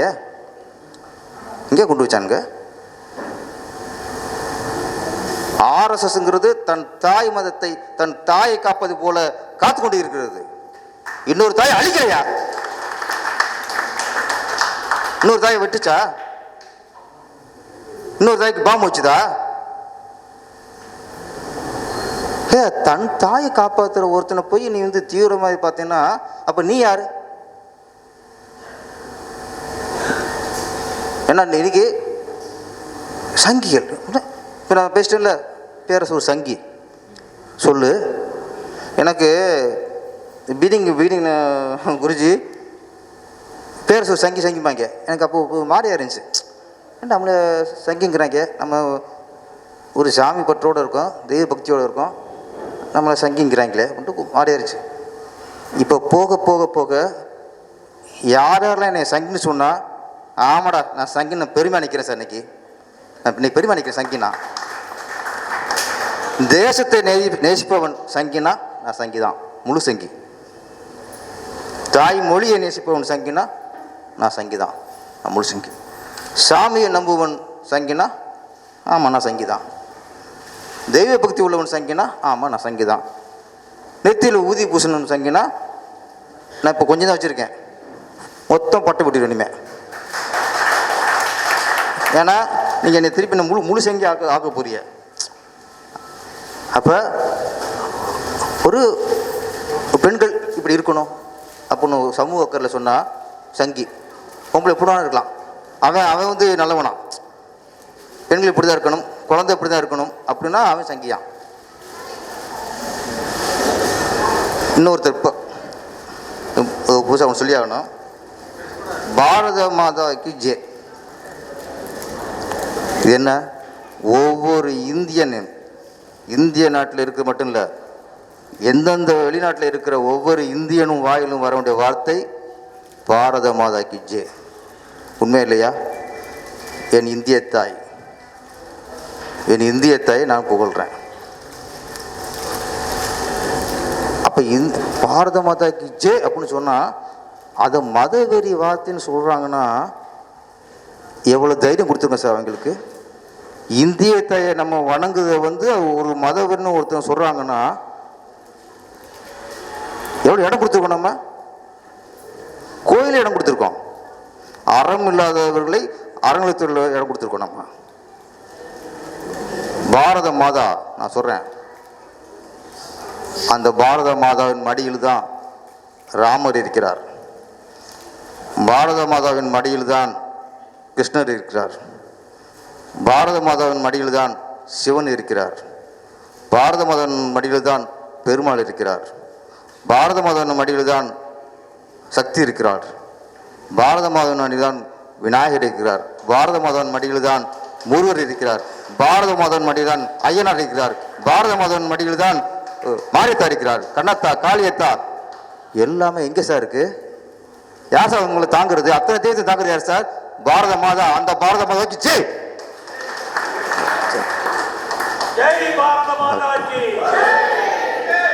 அந்த பாரத மாதன் மடியில் தான் மேரியும் இருக்கிறார், அந்த பாரத மாதன் மடியில் தான் எத்தனையோ பள்ளிவாசல் அல்லாஹ் இருக்கிறார்.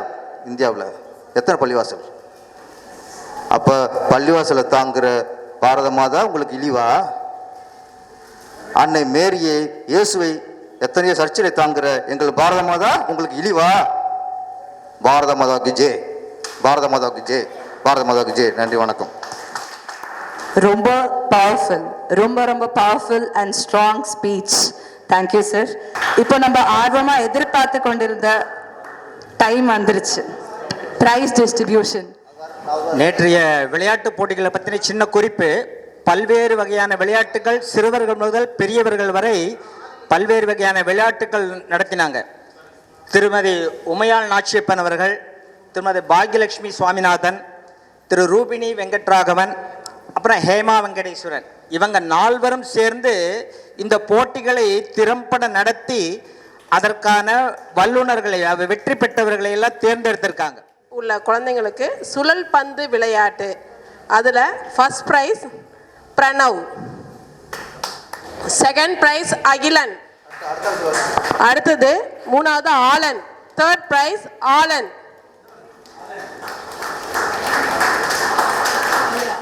டம்ளர் மற்றும் பந்தோட விளையாட்டு போட்டியில் 14 முதல் 25 வரை உள்ள குழந்தைகளுக்கான first prize Dhanush, second prize Vanchinathan.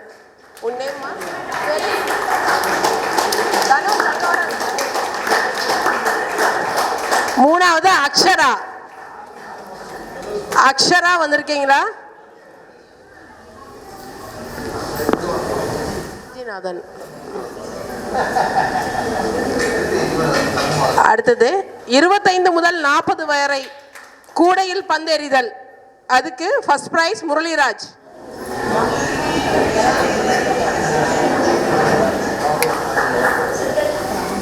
Second prize Shamla.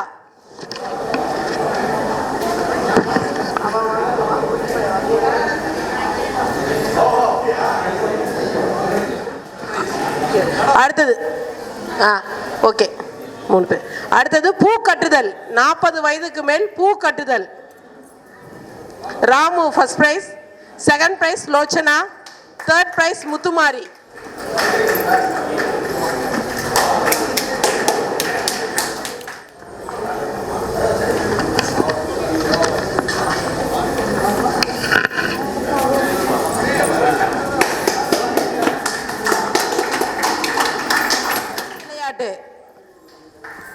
First prize, அதாவது 3 குரூப் ஜெயிச்சிருக்கீங்க. அதில் உள்ள எல்லா குழந்தைங்களுக்குமே எல்லாருக்குமே பரிசுகள் வழங்கப்படுகிறது. கிஷன் பிரியன், நவீன்குமார், புஷ்கர், வாஞ்சிநாதன், குமரன். வந்தீங்களா எல்லாரும்? மறுபடியும் பேர் வாசிக்கிறேன். கிஷன் பிரியன், ரித்திக், விஸ்வநாதன், ஜோதிகேர், நவீன்குமார், புஷ்கர், வாஞ்சிநாதன், குமரன். அடுத்தது 2வது பரிசு பெற்ற குரூப் பிரணவ், தீப்சிகா, எஸ்தர், ரூபா, ஆலன், ரூபஸ்ராஜ், அகஸ்தியஸ்ரீ, கார்த்திகாயினி, முகமது தரீஃப், தருண்,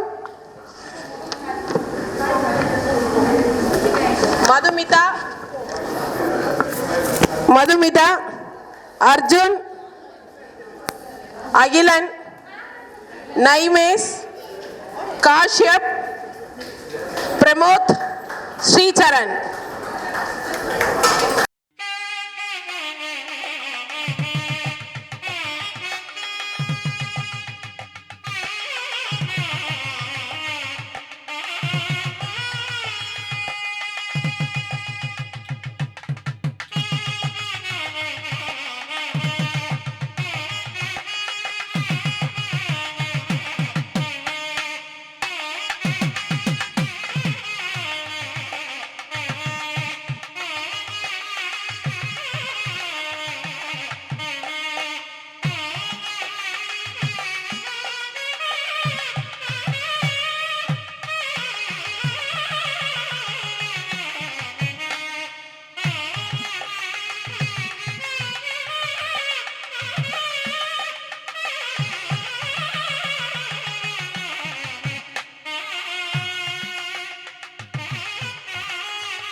இப்போ டிவைன் இன்சைட்ஸ் பத்தி சொல்றதுக்கு, ஆன்மீக உணர்வு பத்தி பேசுறதுக்கோசரம் திரு அருளமதம் பார்த்தசாரதி அவர்களை பேச சொல்லுமாறு தாழ்மையுடன் கேட்டுக்கிறேன். என் மாமனாரை பேச சொல்லுமாறு கேட்டுக்கிறேன். இப்போ அவர்கிட்ட கொடுக்க. ஹரி ஓம். ஸ்ரீ குருப்பியோ நமக. வாழ்க பாரதம், வளர்க இந்து சங்கமம். அன்பின் வடிவாய், அருளின் நிறைவாய், கருணையின் பொலிவாய், பேரானந்தத்தின் பெருநிறைவாய்,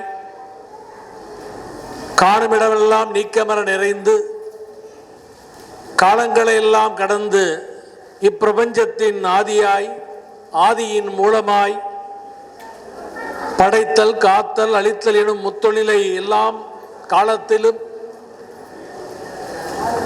சத்தியம், தர்மம், தயை, தைரியம், ஐஸ்வர்யம், தேஜஸ் என்று சொல்லக்கூடிய அந்த 6 சத்குணங்கள் என்று சொல்லுவார்கள். அந்த 6 குணங்களை ஆதாரமாக கொண்டு இப்பிரபஞ்சத்தை இயக்கிக் கொண்டு அதை அருளாசியும் புரிந்து கொண்டு மனிதர்கள் மட்டுமல்லாமல் அனைத்து ஜீவராசிகளையும் காத்து ரட்சித்து வரும் எல்லாமல்ல நம்முடைய பாரத திருநாடு மட்டுமல்லாமல் இந்த பிரபஞ்சத்தையே காத்து ரட்சிக்கும் அந்த பரபிரம்மத்தை வணங்கி, பார்க்குள்ளே நல்ல நாடு இப்பாரத நாடு என்னும் பாரதியின் மகாகவி பாரதியின் வாக்கிற்கிணங்க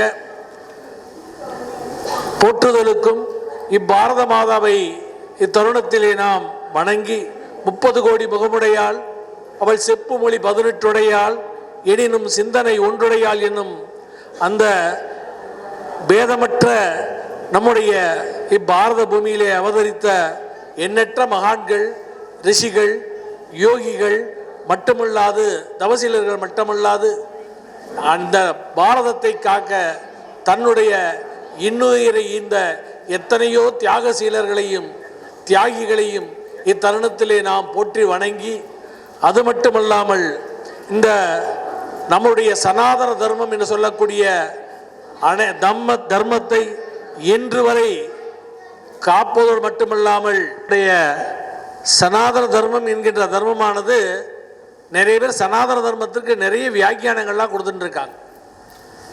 சனாதன தர்மம் என்றால் எல்லோருக்கும் பொதுவான தர்மம், என்றைக்கும் இருக்கின்ற தர்மம், தன்னைத்தானே எக்காலத்திலும் புதுப்பிக்க கொண்ட தர்மம். இது எப்பயுமே இருக்கும், எல்லாருக்குமான தர்மம். அது மட்டும் இல்ல, இது கால ஓட்டங்கள், காலதேச வர்த்தமானம் தத்துவம்னு ஒரு தத்துவம் இருக்கு. அந்த கால தத்துவத்தினுடைய கால சுழற்சியினுடைய அடிப்படையிலே காலத்துக்கேற்றவாறு தன்னைத்தானே புதுப்பித்துக் கொள்ளக்கூடிய சக்தியும் இந்த தர்மத்துக்கு உண்டு. அதனால தான் இந்த தர்மம் என்றைக்கு அழிவில்லாமல் இருக்கிறது. சில தர்மங்கள் ஒரு பழமைவாத அடிப்படைவாத சில மார்க்கங்கள்லாம் இருக்கு, அது காலத்துக்கு ஏற்ற மாதிரி புதுப்பித்துக்காது தன்னை, அது தன்னை அடிமைத்தனத்திலே வைத்திருந்து, அதனால் அந்த மலமானது அந்த தர்மமானது அவர்களுடைய தர்மத்திலே மதங்களிலே சில நல்ல கோட்பாடுகள் இருந்தாலும் அடிப்படைவாதங்கள் இருந்ததனால் அந்த தர்மங்கள் எல்லாம் காலத்தினால் புறக்கணிக்கப்பட்டு வருகின்றன. அவர்களுக்குள்ளே சண்டைகள், அந்த மதம் சார்ந்த விஷயங்களிலே அவர்களுக்குள்ளே பிரிவுகள், அந்த பிரிவுக்குள்ளே சண்டைகள். ஆனால் நம்முடைய சனாதன தர்மத்திலும் நிறைய பிரிவுகள் இருக்கிறது. ஆனால் இங்கே பிரிவுகள் இருந்தாலும் இந்த பிரிவுகள் அனைத்தும் இந்த சனாதன தர்மத்தினுடைய ஒரு ஒரு உடல் என்று சொன்னால் அதனுடைய அங்கங்களாக இருக்கிறதே தவிர ஒவ்வொன்றும் தனித்தனியாக இல்லை. ஆனால் மற்ற சமயங்களிலே மதங்களிலே பிரிவுகள் என்பது உடலுடைய அங்கங்களாக இல்லை, ஒவ்வொன்றும் தனித்தனியாக இருக்கிறது. அதனால தான் அங்கெல்லாம் பிரச்சனைகள், அங்கெல்லாம் அழிவுகள் ஏற்பட்டு கொண்டு இருக்கிறது. இந்த சனாதன தர்மமானது இது யாரால் தோற்றுவிக்கப்பட்டது? இப்போ வேதத்தை சொல்லுகின்ற பொழுது எழுதா கிளவி என்று ஒன்று சொல்லுவார்கள் வேதத்தை. இந்த வேதம் யாராலும் எழுதப்படாதது, யாராலும் எழுதப்படாததுன்னு சொன்னால் அது வேதம் தான். அப்போ யாராலும் எழுதப்படாது சொன்னால் இந்த வேதம் எங்கிருந்து வந்தது? இந்த ஓம் என்ற பிரணவாகாரம், ஆதியிலே ஓம் என்கின்ற பிரணவாகாரம் தான் வேதத்திற்கு ஆதாரமான மந்திரம், பிரணவம். அகார உகார மகாரம் என்று சொல்லுவார்கள், லா ஊவமா. இந்த மூன்றும் சேர்ந்த சப்தத்தினுடைய அடிப்படை தான் ஓம், அதுதான் அதுக்கு ஆதாரம். அந்த ஓமிலிருந்து பிரணவாகாரத்திலிருந்து தான் அதனுடைய ஒளி கலந்த அந்த சப்தம் தான் இந்த அண்ட சராச்சரங்களுடைய படைப்பிற்கு ஆதாரமானது, அந்த ஓம் என்ற பிரணவாகாரம். எனவே இந்த வேதம் என்பது அந்த ஓம் என்ற பிரணவாகாரத்திலிருந்து உற்பத்தியை பிறந்தது. அந்த வேதத்திலிருந்து உபனிஷத்துகள், சாஸ்திரங்கள், இதிகாசங்கள், புராணங்கள், இன்றைய நம்முடைய வாழ்க்கை முறைகள், சடங்குகள், இதையெல்லாம் நமக்கு கொடுத்ததுகள் யார்? எல்லாம் ரிஷி மகான்கள். அப்பேற்பட்ட அந்த ரிஷி மகான்கள், குரு ஆச்சாரிய மகான்கள், அவர்களையெல்லாம் இத்தருணத்திலே நாம் போற்றி வணங்குவதற்கு கடமைப்பட்டுள்ளோம். ஏனென்று சொன்னால் இன்றைக்கு இந்த சனாதன தர்மம் இங்கே வாழ்ந்து கொண்டு இருக்கிறது என்று சொன்னால் பல ரிஷி மகான்கள் யுக யுகமாக தங்களுடைய தபோ வலிமையாலும் அவர்களுடைய அந்த நைஷ்டிக பிரம்மச்சரியத்தாலும் அவர்களுடைய அந்த தியாகத்தாலும் அவர்களுடைய அதற்கு ஆதாரமாக அமைய பெற்றதுதான் நம்முடைய சனாதன தர்மம். அப்பேற்பட்ட தர்மத்திலே சனாதன தர்மம் இந்த உலகத்திற்கெல்லாம் ஒரு காலத்திலே இந்த உலகம் முழுவதும் சனாதனம் என்கின்ற ஒரு கொடையின் கீழ் இருந்தது. இன்றைக்கும் கம்போடியாவில் போனீர்கள், போன வாரம் கம்போடியாவில் ஒரு மகாவிஷ்ணு சிலையை ஒரு நாட்டுக்காரன் இடிச்சிருக்கான், தாய்லாந்துக்காரன். இன்றைக்கும் கம்போடியாவில் நிறைய ஆதாரங்கள் இருக்கிறது, நம்முடைய இந்து மத சான்றுகள் இருக்கிறது. ஏன் மற்ற மதத்தினை வழங்கக்கூடிய அவர்களுடைய கோயில்களில் கூட நம்முடைய மத அடையாளங்கள் இன்றைக்கும் வெளிநாடுகளிலே இருக்கிறது. உலகம் முழுத்தும் உள்ள அனைத்து நாடுகளிலும் நம்முடைய சனாதன தர்மத்தினுடைய ஆலயங்களுடைய சுவடுகள்லாம் ஆதாரங்கள் எல்லாம் இருக்கிறது, கல்வெட்டுகள் எல்லாம் இருக்கிறது. ஏதோ சனாதன தர்மம் நம்முடைய இந்தியா பாரதத்தில் மட்டும்தான் இருக்கிறது என்று எண்ணிக்கொள்ள வேண்டாம். உலகம் முழுவதும் இந்த சனாதன தர்மத்துக்கு நம்முடைய இந்து மதத்தினுடைய அடையாளங்கள் இங்கே இருக்கிறது. அப்பேற்பட்ட இந்த சனாதன தர்மத்தை வளர்ப்பதற்கு, காப்பதற்கு எத்தனையோ மகான்கள் மட்டுமல்லாது நிறைய தியாகசீலர்கள். உதாரணத்துக்கு சில விஷயங்கள் எல்லாம் சொல்லலாம், அற்புதங்களோட கலந்த விஷயங்கள் எல்லாம் சொல்லலாம். ஒரு முறை சத்ரபதி சிவாஜி அவரை கொல்வதற்காக முகலாய மன்னர்கள் ஒரு பெரும் படையை அனுப்புகிறார். அந்த பெரும் படையை அனுப்பி சத்ரபதி சிவாஜி இருக்கிற இடத்தை கண்டுபிடித்து விட்டார்கள். அந்த பெரும்படை சத்ரபதி சிவாஜியை நோக்கி கொள்வதற்கு வருகிறது. இந்த செய்தியை தூதுவன் வந்து சொல்லுகிறார். அப்ப அவருடைய மந்திரி சொல்லுகிறார், நீங்க எங்கேயாவது ஓடிவிடுங்கள் என்று சொல்லுகிறார். அப்ப சிவாஜி சொல்கிறார், நான் காளியை வணங்குகிறேன், என்னுடைய குருநாதர் எனக்கு சொல்லி இருக்கிறார், காளியை பிடித்துக்கொள். உடனே காளி மாதாவை வணங்குகிறார். என்ன அற்புதம் பாருங்கள், அந்த முகலாய படை வருகிறது. வருகின்ற பொழுது சத்ரபதி சிவாஜி அங்கே இருக்கிறார். ஆனால் பார்ப்பவர்கள் அத்தனை பேரும் சத்ரபதி சிவாஜியுடைய தோற்றத்தை கொண்டவர்களாக காளி மாதா மாற்றி விடுகிறார். இப்போ வந்தவன் தேடுறான், யார் சத்ரபதி சிவாஜி, இவரா இவரா இவரா இவரான்னு தேடுறான். எல்லாருமே சத்ரபதி சிவாஜி, அவனால் அடையாளம் காண முடியவில்லை. இது மாதிரி அற்புதங்கள் எல்லாம் நடந்து இருக்கிறது இந்த நாட்டிலே. நிறைய அற்புதங்களை சொல்லிக் கொண்டே போகலாம். இந்த மாதிரி அற்புதங்கள் எல்லாம் இன்றைக்கும் நாம் இன்றைக்கு எவ்வளவு பெரிய மடைமாற்றங்கள் எல்லாம் நடந்து கொண்டிருக்கிறது என்பதெல்லாம் பற்றி நம்ம துரைசங்கர்ஜி சொன்னார்கள். இப்ப சமீபத்தில் அமரன் ஒரு திரைப்படம், மடைமாற்றத்துக்கு சொல்லுகிறேன், ஆரிய திராவிட வாதம் என்பதே தப்பு என்று அம்பேத்கரே சொல்லிவிட்டார். ஆரியன் என்ற ஒருத்தரே கிடையாது, ஆரிய திராவிட வாதமே தப்புன்னு சொல்லிட்டார். ஒரு படத்திலே, அமரன் என்ற படத்திலே, ஒரு பிராமண குலத்தை சார்ந்த ஒருவன் ஹீரோ, முகுந்த் வரதராஜன், நம்முடைய இந்தியாவுடைய படை தளபதி, ஒரு போர்ப்படையினுடைய ஒரு கமாண்டர். அவன் வீரமரணம் அடைகிறான். அந்த கதையை வைத்து மையமாக வைத்து எடுக்கப்பட்ட படம். அந்த படத்திலே அந்த கதாநாயகன் எந்த ஜாதியை குறிப்பிடாமல், அடையாளப்படுத்தாமல் நம்முடைய அடையாளங்களை மறைக்க முயற்சி செய்கிறார்கள்.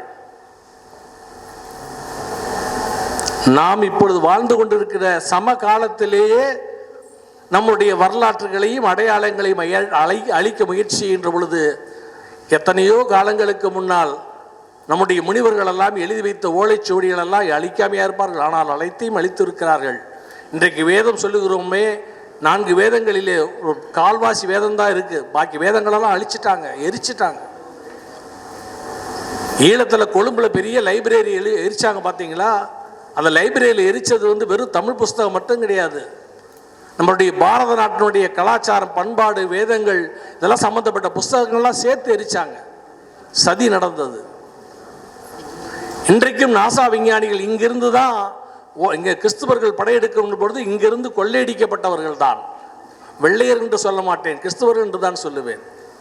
இங்கிருந்து படையெடுத்து கொண்டு செல்லுகின்ற பொழுது அனைத்து ஓலைச்சுவடிகளையும் எடுத்துக்கொண்டு அங்கு போய் அவர்கள் அதை கற்று, இங்கிருந்து வேத விற்பனர்களை எல்லாம் மிரட்டி கூட்டி கொண்டு போய் அங்கு போய் அவர்களை மூலமாக அந்த ஓலைச்சுவடிகளை எடுத்து அவர்கள் அதன் மூலமாக நம்முடைய முன்னேற்றமான ஆதி காலத்திலே நம்முடைய விஞ்ஞானம் சொல்லி இருக்கிறது. அதையெல்லாம் அவர்கள் இன்றைக்கு அவர்களுடைய கண்டுபிடிப்பாக அந்த பேட்டன் ரைட்ஸ் என்று சொல்லக்கூடிய ரைட்ஸை அவர்கள் எடுத்துக்கொண்டு நம்மிடமிருந்து சென்றதை அவர்கள் நமக்கே திருப்பி அனுப்பி அவர்கள் நம்ம எல்லாம் ஏமாற்றி கொண்டு இருக்கிறார்கள், மடைமாற்றி கொண்டு இருக்கிறார்கள். ஆனால் நம்முடைய பிரபஞ்சத்திலே நம்முடைய ரிஷிகள் என்ன பண்ணார்னா, வெறும் சுவடிகளை மட்டும் எழுதி வைக்கல. இப்படி பின்னாடியெல்லாம் வருவாங்க, எல்லாத்தையும் எரிச்சிருவாங்கன்னு அவர்களுக்கு தெரியும். அதனால் அத்தனை விஷயங்களையும் பிரபஞ்சத்திலே, இந்த யூனிவர்ஸிலே வடிவமாக பிரபஞ்சத்திலே, வான் மண்டலத்திலே அவர்கள் யூனிவர்ஸிலே பதிந்து வைத்திருக்கிறார்கள். ஒளிவடிவமாக இன்றைக்கும் இருக்கிறது. அந்த ஒளிவடிவத்திலிருந்து எடுக்கக்கூடிய சக்தியை, ஒரு ஆன்ம பலத்தை சிலருக்கு அந்த ரிஷிகள் கொடுத்திருக்கிறார்கள். அவர்கள் வேண்டுகிற சமயத்திலே அந்த ஒளி வடிவத்தில் இருந்து அந்த சப்தத்தின் மூலமாக அந்த வேதத்தை அவர்கள் என்னென்னலாம் எழுதி வச்சிருக்கிறாங்களோ அது விஞ்ஞான ரகசியங்கள் அனைத்து ரகசியங்களையும் பெற்றுக்கொள்ளக்கூடிய சக்தியை சிலவருக்கு ரிஷிகள் அருளி இருக்கிறார்கள். அப்போ அந்த யாருக்கு அந்த ஆத்ம பலமும் இருக்கிறதோ அவர்கள் அதை பெற முடியும். அப்போ இதற்கெல்லாம் மூலமாக இருக்கிறது எது? ஆத்ம பலம். அன்றைக்கு உள்ள நம்ம சனாதன தர்மத்தில் உள்ள ஒவ்வொருவரும் ஆத்ம பலம் நிறைந்தவர்களாக இருந்தார்கள். இன்றைக்கு ஆத்மானா என்னன்னே தெரியல. நமக்கு தெரிஞ்சதெல்லாம் சரீர பலம், பணபலம், புத்தி பலம், வித்யா பலம், இந்த மாதிரி பலங்களை தான் தெரிஞ்சிருக்கு, மனோபலம். ஆனால் இதற்கெல்லாம் அடிப்படையாக இருக்கிறது ஆத்ம பலம். இந்த ஆத்ம பலத்தை வந்துவிட்டால் இந்த சரீர பலம், மனோபலம், புத்தி பலம், வாக்பலம், வித்யாபலம் எல்லா பலமும் தானாக வந்துடும். ஆனால் அந்த ஆத்ம பலத்தை எப்படி வளர்ப்பது என்பதற்கு இன்றைக்கு யாருக்குமே தெரியவில்லை. நம்மதுல பிறந்த நாள் கொண்டாடுற பழக்கம் கிடையாது. ஏன் தெரியுமா? பிறந்த நாள் கொண்டாடுற பழக்கம் நம்ம இதில் கிடையாது. அன்றைக்கு சாந்தி கர்மாக்கள் நம்முடைய சாஸ்திரம் சொல்லுகிறது. நம்ம பூமியில் இப்போ நம்முடைய சாஸ்திரத்தினுடைய வேதத்தினுடைய ஜீவாத்மா பரமாத்மா தத்துவத்தினுடைய அடிநாதமே என்ன தெரியுமா? பிறந்த எல்லா ஜீவாத்மாக்களும் மறுபடியும் பிறக்கக்கூடாது, பிறவி பிணி அறுத்து மோட்சத்தை அடையணும். அப்போ பிறக்கிறதே பாவம்னு சொல்லிடுது. பாவத்தில் தான் பூமியில் பிறக்கிறோம். அந்த பாவத்தை யாராவது கொண்டாடுவாங்களா? அப்போ பாவத்தை கொண்டாடினா நீ பிறவியை விரும்புகிறாய், அப்போ மறுபடியும் பூமியில் பிறந்துட்டே இருக்கணும். அவன் ஆத்ம பலத்தை இழந்து கொண்டே செல்லுவான். அப்போ பிறந்த நாள் எதுக்கு? அந்த காலத்தில் பிறந்த நாளை கொண்டாடக்கூடாது. பிறந்த நாள் வேண்டும். அந்த நட்சத்திரத்தன்று இங்கிலீஷ் பர்த்டே கிடையாது, ஒவ்வொருத்தருடைய நட்சத்திர பிறந்த நாள். அன்றைய தினம் எப்படி நமக்கு ஒரு மொபைல் இருக்கிறோம், நம்ம காலையிலேருந்து யூஸ் பண்ணுறோம், சாயந்தரம் ஆச்சுன்னா சார்ஜ் போயிடுது, உடனே ஒரு சார்ஜ் போட்டுக்கிறோம். அதே மாதிரி இந்த பாடி இருக்குது, உள்ள ஆத்மா இருக்குது, இதுக்கு சார்ஜ் என்னைக்காவது போட்டிருக்கோமா? இதுக்கு எப்படி சார்ஜ் பண்ணுறது? இந்த ஆத்மாவுக்கும் இந்த பாடிக்கு சார்ஜ் எங்கேருந்து வரும்? சாப்பிட்டா சார்ஜ் வந்துருமா? சாப்பிட்டா உடம்புக்கு தான் சக்தி இருக்கும். ஆத்மாவுக்கு சோல் பவர் எங்கேருந்து வரும்? சோல் பவர் ஒவ்வொருத்தரும் அவர்கள் பிறந்த நட்சத்திரம் இருக்கு இல்லையா, அன்னைக்கு அமைதியாக இருக்கணும்.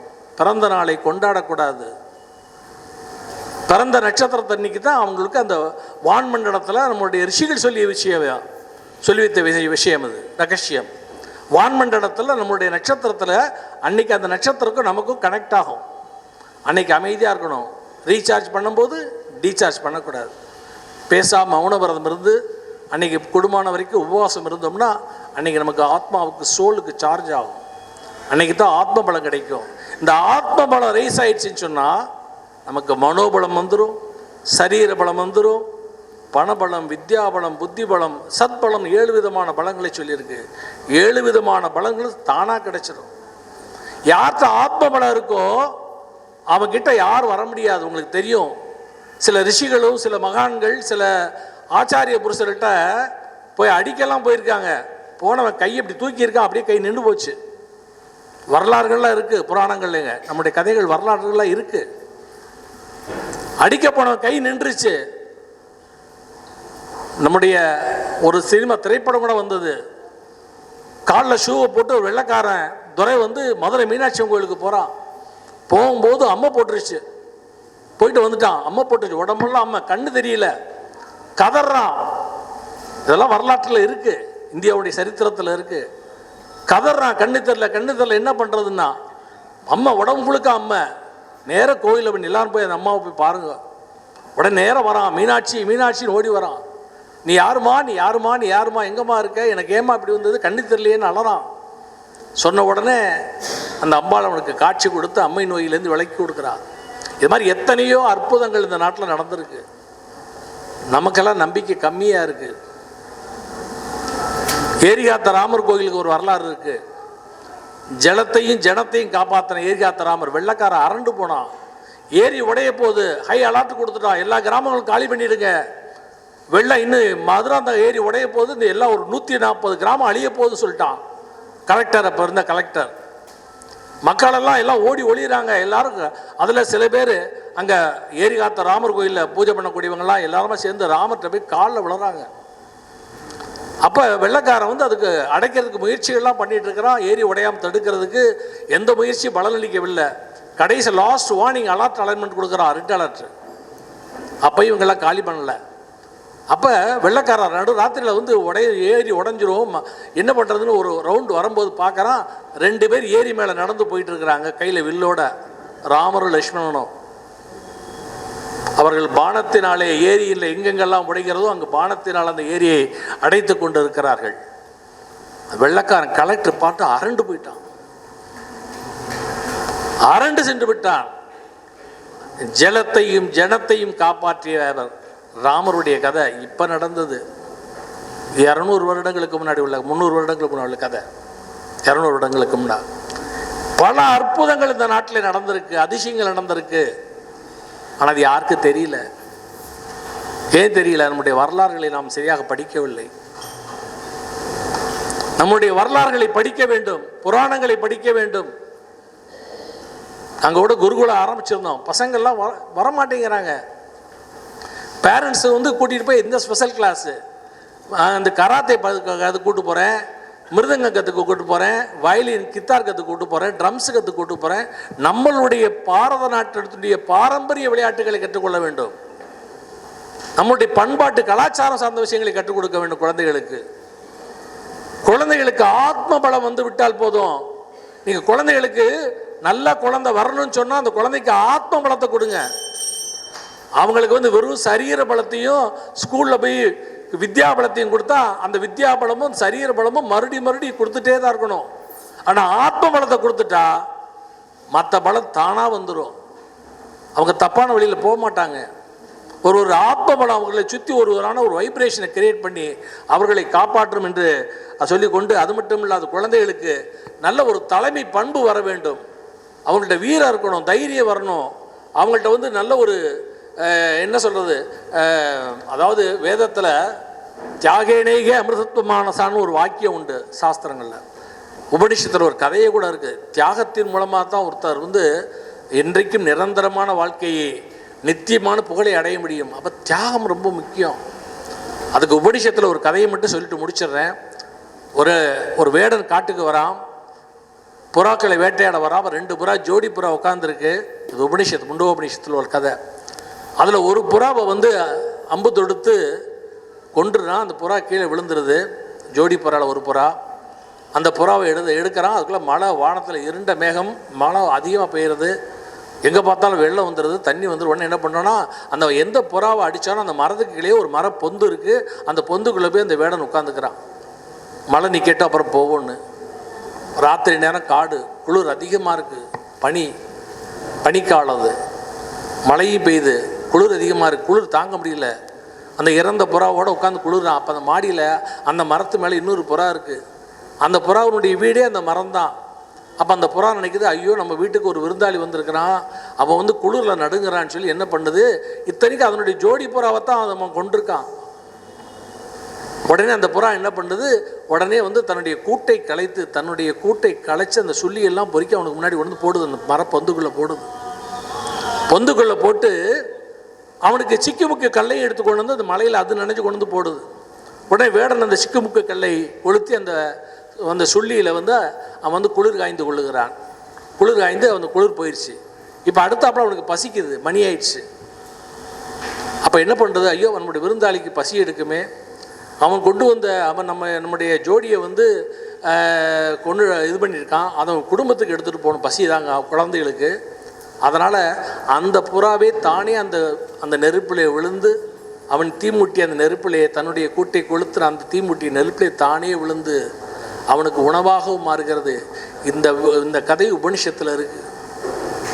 தியாகத்தின் மூலமாக தன்னுடைய உயிரை கொடுத்து தன்னை கூட வந்தவனே கொன்ன தன்னுடைய ஜோடி புறாவை கொண்டவனுக்கே தானே உணவாக ஆன ஒரு விருந்தோம்பல் மிக்க நாடு, பண்பை சொல்லிக் கொடுத்த நாடு இந்த நாடு, தியாகத்தை சொல்லிக் கொடுத்த நாடு இந்த நாடு. இப்போ தியாகத்தின் மூலமாக தான் நாம் வாழ்க்கையிலே உன்னத நிலை அடைய முடியும், அந்த உயர்ந்த நிலை அடைய முடியும், அந்த நித்திய வாழ்வை அடைய முடியும் என்ற தருணத்தை சொல்லிக்கொண்டு, இந்த வருகை இந்து சங்கம் என்கின்ற ஒரு அற்புதமான இந்த ஒரு அமைப்பானது நம்ம நிறைய குழந்தைகளை பண்படுத்தணும். நம்மளுடைய பண்பாடு கலாச்சாரம் இதெல்லாம் அவங்களுக்கெல்லாம் சொல்லிக் கொடுக்கணும், அவங்களெல்லாம் முறைப்படுத்தி அவங்களெல்லாம் நல்ல ஒரு நிலைக்கு வரவழைக்கணும். அடுத்து அது குழந்தைகளுக்கு மெயினாக அடியேன்னு சொல்கிறது, அதே மாதிரி குழந்தைகளுக்குள்ள பேதத்தை திணிக்காதீர்கள். குற்றம் பார்க்கின் சுற்றம் இல்லை, பேதம் பார்க்கின் ஞானம் இல்லை. எங்கே பேதம் இருக்கோ அங்கே ஞானம் இருக்காது. இந்து சங்கமும் இருக்குது. ஒரு நதி, ஒரு புண்ணிய நதி தனியாக போனால் அது வெறும் புண்ணிய நதியினுடைய பலன் கம்மி. அதே இது ஒரு 3 நதிகள் சேர்ந்ததுன்னு சொன்னால் அந்த நதிக்கு பாவத்தை அழிக்கக்கூடிய சக்தி ஜாஸ்தி. திரிவேணி சங்கமம்னு சொல்கிறோம் இல்லையா, நதிகள் சங்கமிக்கக்கூடிய இடத்துல நம்ம குளிச்சா அதுக்கு ரொம்ப பவர் ஜாஸ்தி. அதே மாதிரி இந்த மாதிரி இந்து சங்கமம், நம்முடைய சங்கமத்தினுடைய அடிப்படையே இதுதான். நம்மளுடைய குழந்தைகளுடைய வாழ்க்கையெல்லாம் நல்லா இருக்குன்னு சொன்னால் பெற்றவர்களும் சரி, குழந்தைகளும் சரி, நடுத்தர வயசு எல்லாருமே சேர்ந்து சங்கமிக்கணும். சங்கமித்து இந்த நல்லதொரு விஷயங்களை குழந்தைகளுக்கு இப்போயே நம்ம ஊட்டிட்டோம்னா 5 விளையாதது 50 விளையாது. இப்போ விளைச்சா தான் விளைக்க முடியும். இல்லையா, ஒரு டீனேஜில் போய் ஒரு பொண்ணை திருத்த முடியாது. அதனால் இப்போயேருந்தே சின்ன வயசுலேருந்தே குழந்தைகளை மாற்றணும்.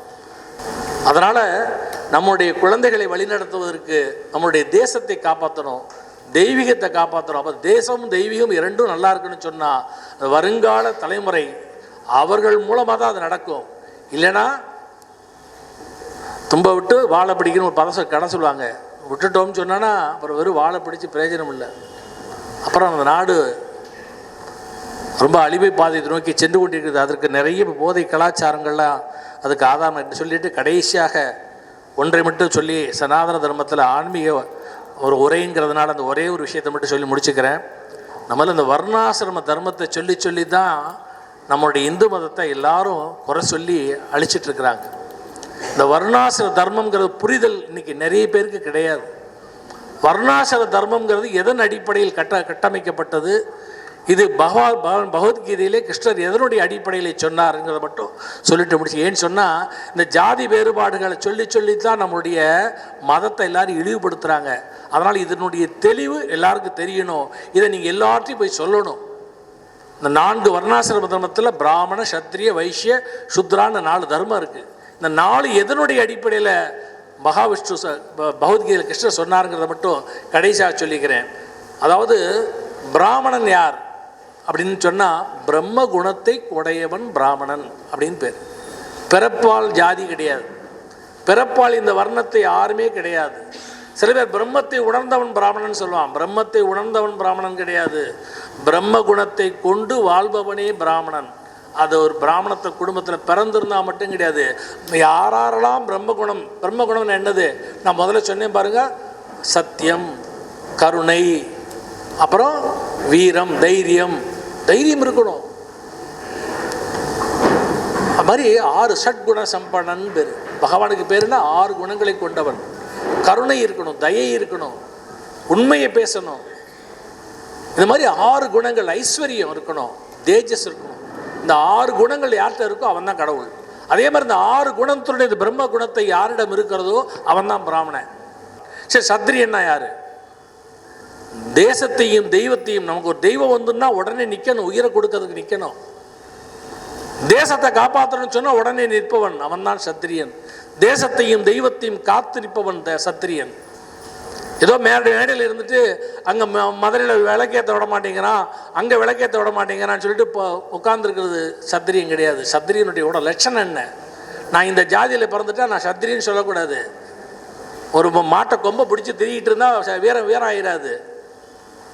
எத்தனை பேர் மணல் ஆள்றான், கொள்றான், மணல் கொள்ளையடிக்கிறான், எத்தனை பேர் அயோக்கியத்தனம் பண்ணுறான்.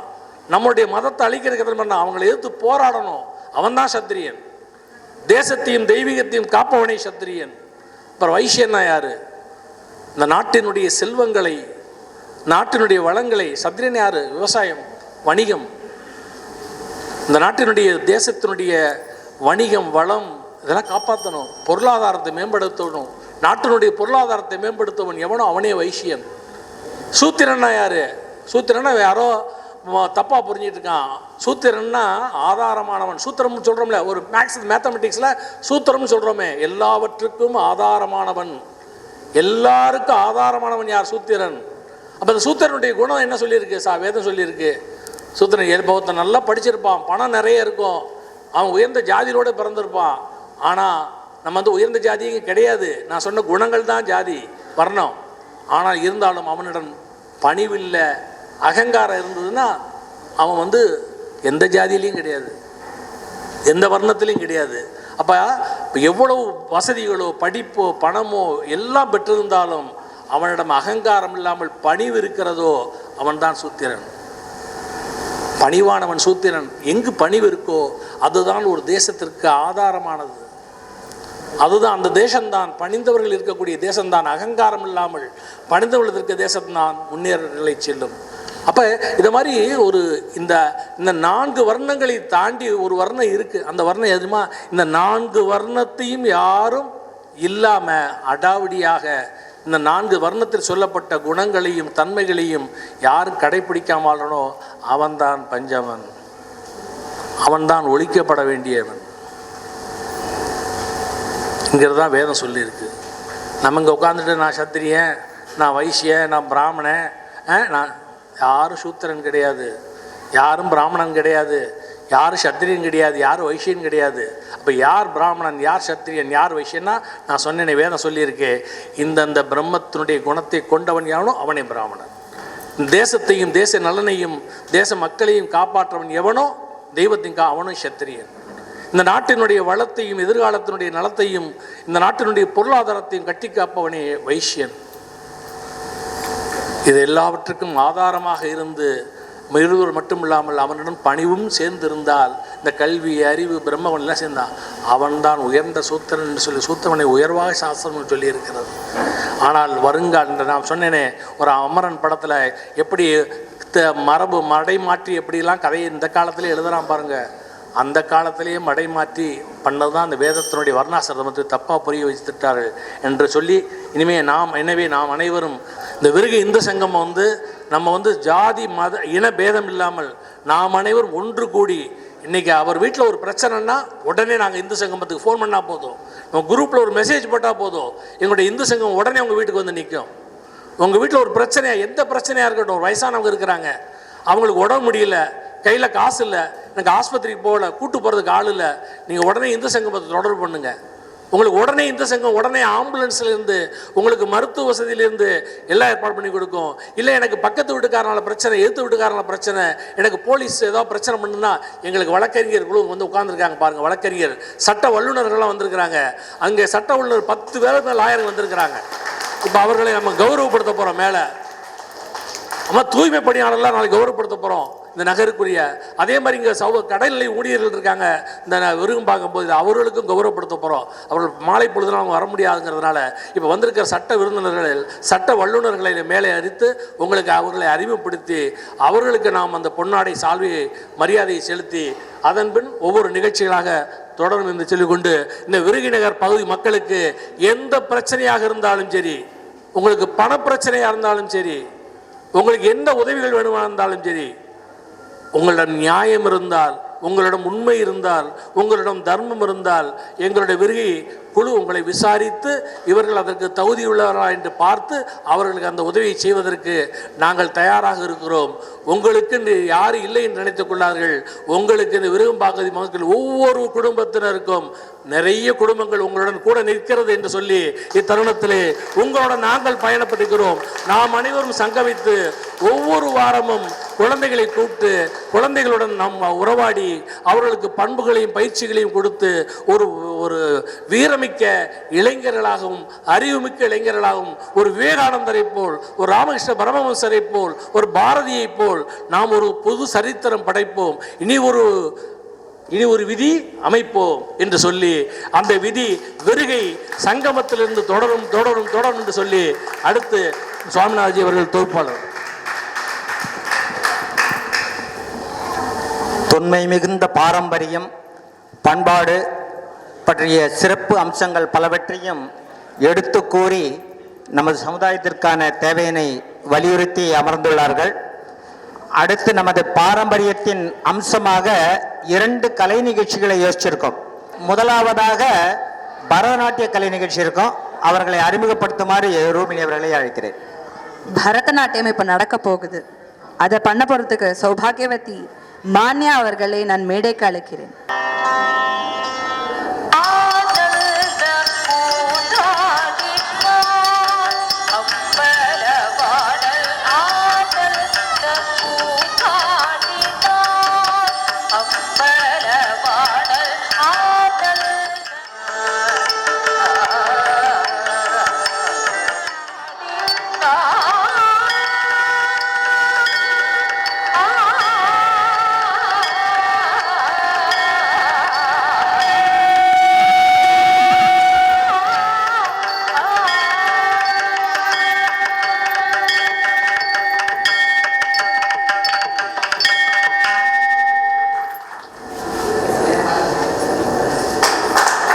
இந்த பரதக்கலையில் மேன்மேலும் சிறப்போடு வழங்குறோம்ட்டு பகவத்கீதை புத்தகத்தையும் நினைவு பரிசாக வழங்குகிறோம். நாம் எல்லாமே இணைந்து ஒரு கூட்டு பாடல் நான் பாடி விட்ட உடனே நாம் எல்லாருமே சேர்ந்து திரும்ப பாடுவோம். இந்து சமய மக்கள் எல்லாம் ஒன்று சேருவோம், பந்தத்தோடு இணக்கமாக வாழ்ந்து காட்டுவோம்.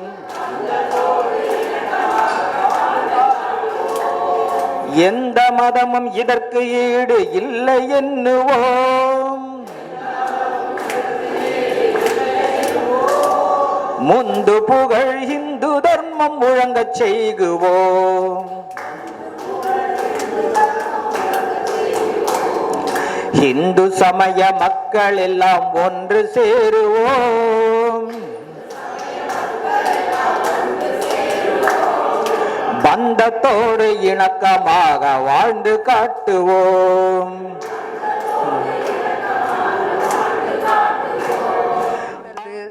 நிறைய விஷயங்கள்ல கத்துக்கொள்றதுக்கு இப்போ உங்களோட டேலண்ட் இண்டிவிஜுவல் டேலண்ட்ஸும் இங்க வந்து கூப்பிட்டு அவங்கவுங்களுக்கு என்னென்ன விதமான ஸ்கில்ஸ் இருக்கு டேலண்ட் இருக்கு அப்படிங்கிறத இப்போ நம்ம காமிக்கிறதுக்கோசரம் பாட்டு டிஎஸ் சாய் கல்பிதா ஸ்ரீயை கூப்பிடுறோம். கல்பிதா ஸ்ரீ.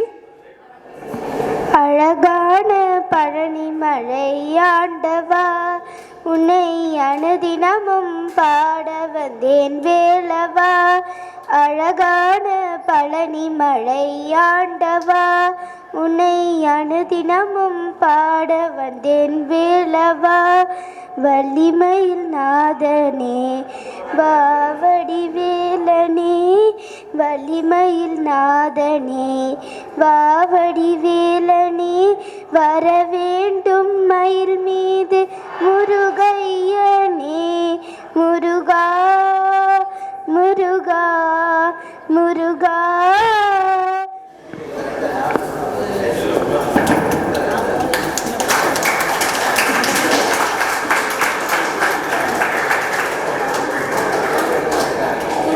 அடுத்ததாக கிஷன் பிரியன் பேச்சு பேச வராரு. யாரை பத்தி அப்படின்னா சுவாமி விவேகானந்தரை பத்தி. அனைவருக்கும் இனிய மாலை வணக்கம். இன்று நமக்கு பெருமை அளிக்கின்ற ஒரு தலை சிறந்த இந்தியர் சுவாமி விவேகானந்தர். அவரை பற்றியும் அவருடைய எழுச்சிமிகு எண்ணங்களும் இந்திய விடுதலைக்கான பங்களிப்பையும் பற்றி பேசப் போகிறேன். சுவாமி விவேகானந்தர் 1863ஆம் ஆண்டு கொல்கத்தாவில் பிறந்தார். சிறு வயதில் மிகவும் அறிவும் ஆழ்ந்த சிந்தனையும் கொண்டவர். ஆன்மீக உணர்வும் தேசப்பற்றும் கொண்டு வளர்ந்த இவர் தனது வாழ்க்கையில் ராமகிருஷ்ண பரமஹம்சரை சந்தித்த பிறகே உண்மையான மாற்றத்தை கண்டார். விவேகானந்தரை பத்தி அவர் சொன்னதே யூத் அவேக்கன் பண்ணோம் தான். ரொம்ப அழகா பேசினார். அடுத்தது சண்முகநாதன் அவர்களை அழைக்கிறேன் பாரதியார் பத்தி பேசுறதுக்கோசரம். விருக இந்து சங்கமம் என் இந்து சொந்தங்களுக்கு மாலை வணக்கம். இன்று நான் மகாகவி பாரதியார் அவர்களை பற்றி பேசுவதில் பெருமை கொள்கிறேன். கண்ணில் கனலும் காவிய நடலும் கொன்றவர், அச்சமில்லை அச்சமில்லை என்று முழங்கியவர், அடிமை தலைகளை எழுத்தாலே உடைத்தவர், செந்தமிழ் ஆடின போதனிலே என்ப தென் வந்து பாயுது காதனிலே என்றவர். பையன் வந்து ஸ்டேஜுக்கு வந்ததே ஒரு பெரிய நவீன் குமரன். வாங்க நவீன் குமரன் அவர்கள் தமிழக வீர விளையாட்டு பத்தி பேச போறாங்க. அவங்க வணக்கம், என் பெயர் நவீன்குமரன். நான் 7ஆம் வகுப்பு படிக்கிறேன். நான் பேச போற தலைப்பின் பெயர் தமிழரின் வீர விளையாட்டுகள். குத்துச்சண்டை, சிலம்பம், கபடி, ஜல்லிக்கட்டு இவையெல்லாம் தமிழர்களின் வீரத்தையும் கலாச்சார அடையாளத்தையும் பறைசாற்றுவது முக்கிய நோக்கம். முதலாவது குத்துச்சண்டை. குத்துச்சண்டை உடல் வலிமை மற்றும் தன்னம்பிக்கை அடிப்படையாக கொண்ட மல்லர் கலையின் ஓர் பகுதி. இரண்டாவது சிலம்பம். சிலம்பம் என்பது தமிழர்களின் பாரம்பரிய தொன்மையான தற்காப்பு கலையாகும். பேசுறாங்க, அவங்களுக்கு இப்ப ஒரு மரியாதை.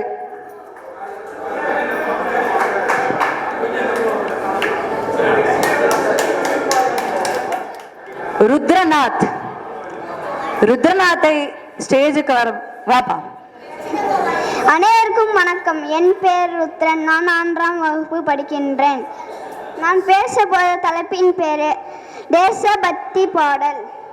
மண்ணில் மைந்தா எழுந்திடு, விண்ணை தொடுவோம் எழுந்திடு, சுயமாய் உழைத்து உயர்ந்திடு, அறிவாய் தலையை நிமிர்த்திடு, நேர்மை பாதை நடந்திடு, உண்மை வழி வாழ்ந்திடு, ஊழல் லஞ்சம் ஒழித்திடு, சாதி மத பேதம் அழித்திடு, ஏழை வறுமை நீக்கிடு. ஆக்சுவலி பெரியவங்களுக்கு இங்க வந்தாலே இவ்வளோ பேரை பார்த்தாலே உள்ள ஒரு மாதிரி தான் இருக்கும். ஒரு சின்ன பையன் இவ்வளோ அழகா வந்து சூப்பரா சொன்னாரு.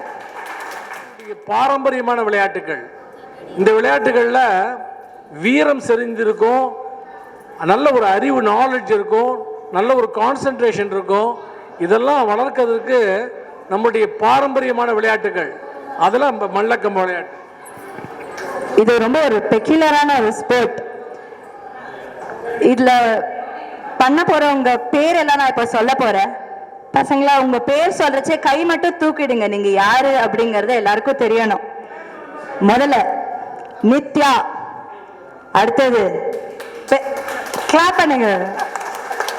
நெக்ஸ்ட் திவ்யாந்த், தருண், ஆத்விக், ரிதீஷ். இவங்க எல்லாரும் தான் இந்த மல்ல கம்பத்தை பண்ண போறவங்க.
கிருஷ்ணமூர்த்தி ஐயா அவர்கள் இங்கே வருகை தந்திருக்கின்றாங்க. சங்கத்துக்கு நம்முடைய இந்து அமைப்புகளுக்கு எப்போது மண்டபம் கேட்டாலும் இல்லைன்னு சொல்லாம உடனடியாக நமக்கு அளிக்கக்கூடியவர். தொடர்ந்து அதற்காக அவரு ஒன்றும் அதெல்லாம் ஒன்றும் இல்லை, வாங்க நடத்துங்க அப்படிம்பாரு. அதனால அவரை கௌரவிக்கிறோம். திருப்பி கொடுங்க.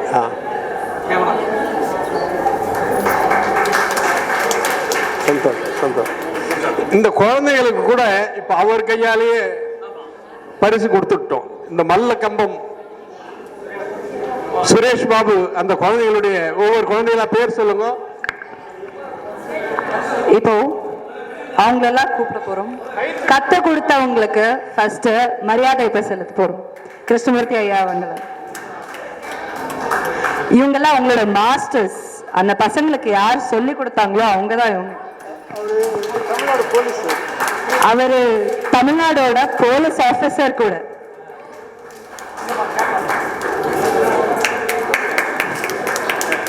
அவங்களுக்கு புக்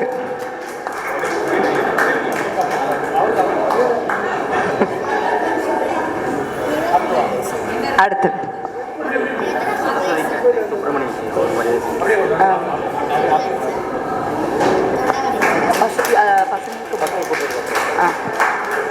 இப்ப அடுத்தது பசங்களை கூப்பிட போறோம். நித்யா, திவ்யாந்த்,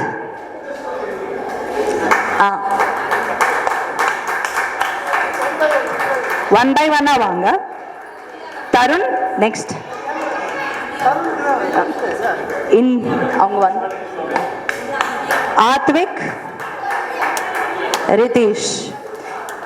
இன்னைக்கு தருண் அப்படிங்கிற ஒரு பையனுக்கு, அடுத்து வரப்போற பையனுக்கு பிறந்த நாள். என்ன பிறந்த நாள் கொண்டாடக்கூடாதுன்னு சொன்னாலும் அவங்களுக்கு உற்சாகப்படுறதுக்கோசரம் நம்ம ஒரு கரகோஷம். அந்த பையனுக்கு தான் இன்னைக்கு பர்த்டே.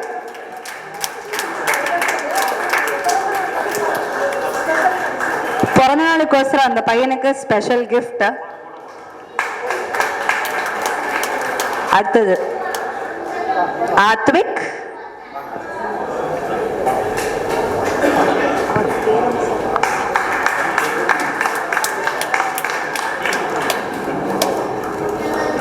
இப்போ அடுத்து மரியாதை சொல்லப்படும் சரஸ்வதி கேட்டரிங் அவரது ஜி சுப்பிரமணிய ஜி அவரை மேடை கலைக்கிறேன்.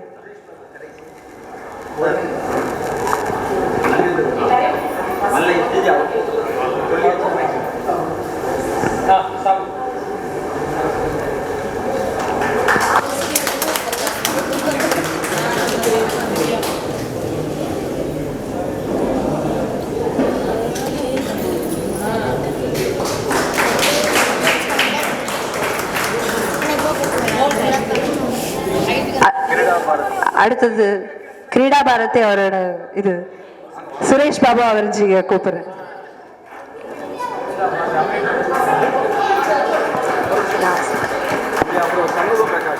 அதாவது மிஸ்டர் சண்முக பிரகாஷ்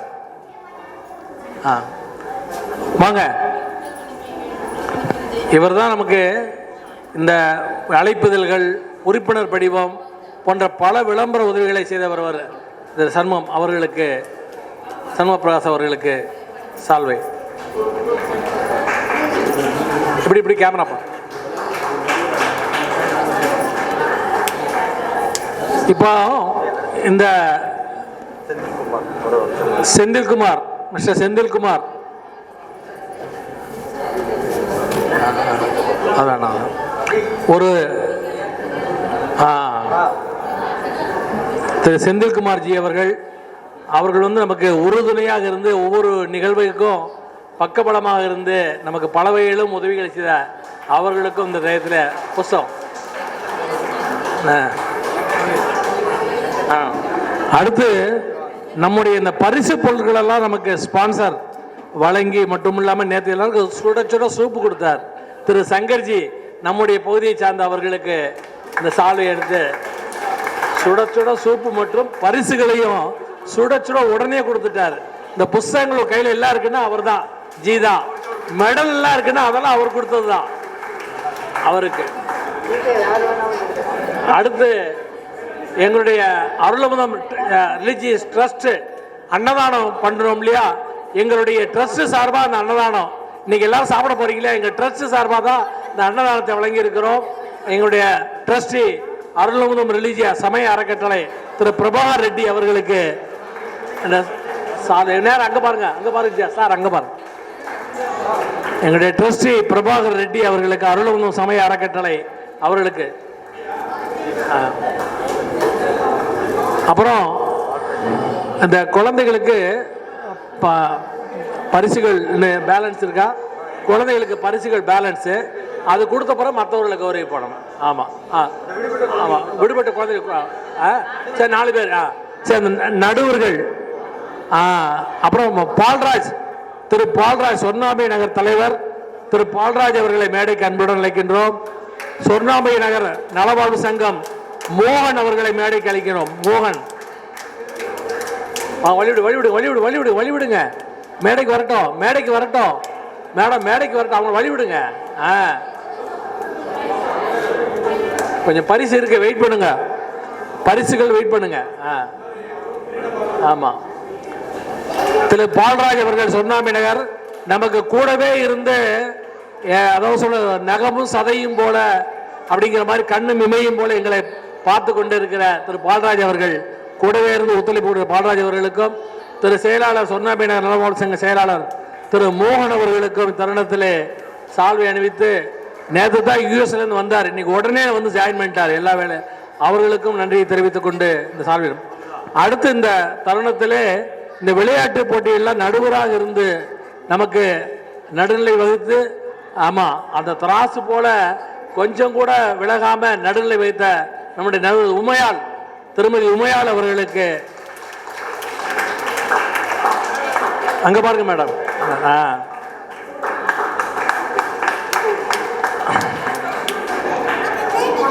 தன்னலம் கருதாது பிறர் நலம், சமூக நலம், தேச நலம் மட்டுமே கருதி இருக்கக்கூடிய உமையாள் அவர்களுக்கும், திருமதி பாக்கியலட்சுமி, பேர்லேயே லட்சுமியை கூட்டு வந்திருக்காங்க, சகல சௌபாக்கியத்தை அருளக்கூடிய பாக்கியலட்சுமி திருமதி பாக்கியலட்சுமி சுவாமிநாதன் அவர்களுக்கும்,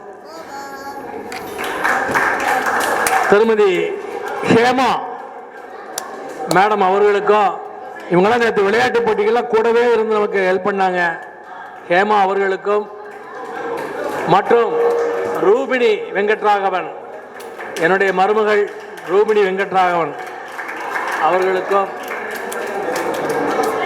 பாருங்க எல்லாருக்கும் இந்த மண்டபத்தை அவர் அந்த உரிமையாளர் அவர் கையால் அது பாருன்னா அது ஒரு பெரிய கௌரவம். ஆமா அடுத்து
இந்த விருதை இந்து சங்கமம் சார்பாக இந்த கூட்டத்தின் வாயிலாக சில தீர்மானங்கள் அதை படிக்கிற நம்ம கேட்போம். இது இங்கு நிறைவேற்றப்பட்ட தீர்மானங்கள். நம்ம குழுவில் இருக்கக்கூடிய இந்த வழக்கறிஞர்களுக்கான மரியாதை செய்யப்படும்.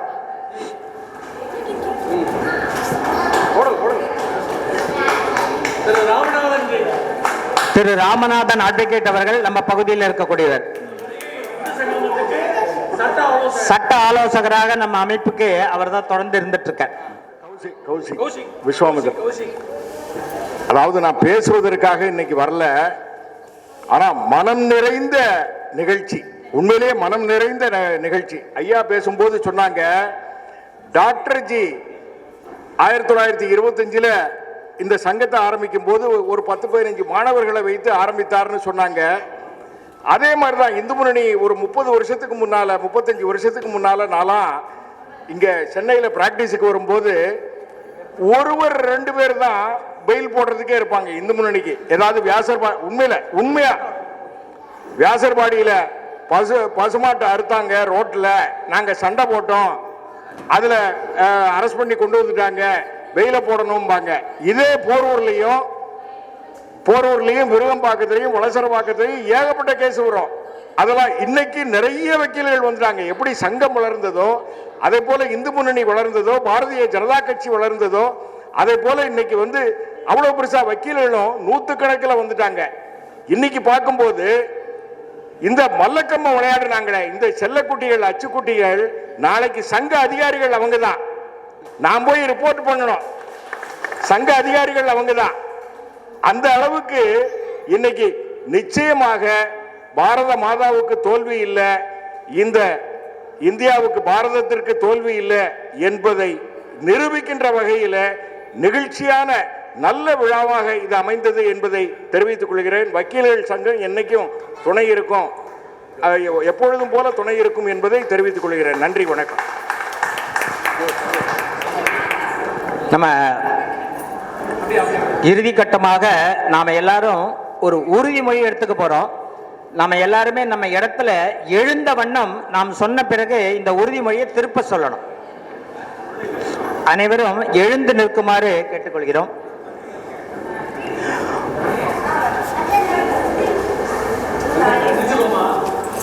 நான் ஏற்கும் உறுதிமொழி,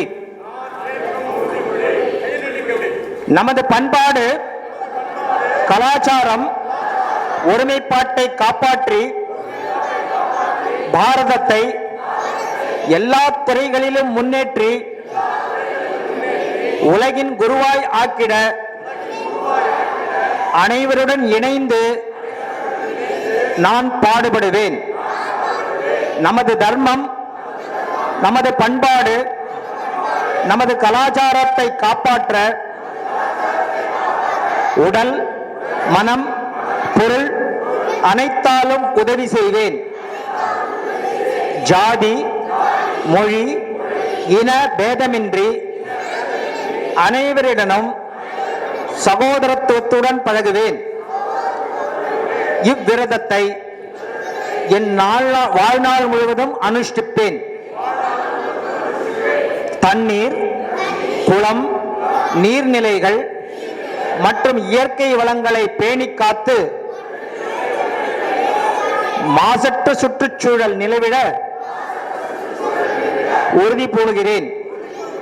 தாய்மொழியாம் தமிழை பெருமிதத்துடன் கற்று காத்து வளர்த்திடவும் நமது பாரம்பரிய குலதெய்வ வழிபாட்டு முறைகளை செவ்வனே செய்து மேம்பட்ட குடும்ப நலனை உறுதிப்படுத்துவேன். நமது அரசியலமைப்பு சட்டத்திற்கு உட்பட்டு சுயநலமில்லா வாழ்க்கையை அனுஷ்டித்து பொதுச்சொத்துக்களை பாதுகாத்து நமது சமுதாயம் மேம்பட என்னால் ஆன பணிகள் அனைத்தையும் செய்வேன். இவ்விரதங்களை நான் என் வாழ்நாள் முழுவதும் அனுஷ்டிப்பேன். நன்றி. நன்றியுரை நம்ம ஒருங்கிணைப்பாளர் திரு சசிகுமார் அவர்கள். அதற்கு பிறகு தேசிய கீதம், பிறகு கீழ்தளத்தில் உணவிருக்கும். தேசிய கீதத்தோட நிகழ்ச்சி முடிவடையும். எல்லாருக்கும் நன்றி சொல்றோம். அவ்வளோ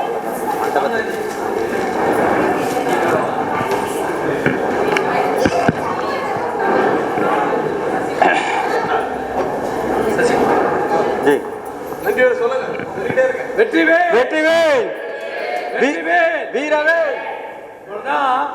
இந்த அவ்வளவு நிகழ்ச்சியும் ஒரு பல நாள் தூங்காம பகல் இரவு பார்க்காம ஒருங்கிணைப்பாளராக இருந்து நடத்தி கொடுத்தாரு. அவருக்கு எல்லாரும் சேர்ந்து கிளாப் பண்ணி நன்றியுடன் தேசிய கீதத்தோட நாட்டு கொண்டு முடியும்.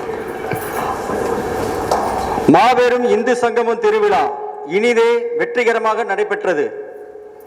நமது விரிகை இந்து சங்கம விழாவில் கலந்து கொண்டு சிறப்பித்த விரிகை வாழ் மக்களே, எழுச்சி உரையாற்றிய திரைப்பட இயக்குனர் திரு பேரரசு அவர்களே மற்றும் தலைமை உரையில் தலைமையாற்றிய சபரிமலை ஐயப்பா சேவா சமாஜம் தேசிய துணைத் தலைவர் திரு துரைசங்கர்ஜி அவர்களே மற்றும் முன்னிலை வகித்த திரு தட்சிணாமூர்த்தி ஐயா அவர்களே, அவர் உடம்பு சரியில்லாத காரணத்தால வர முடியல.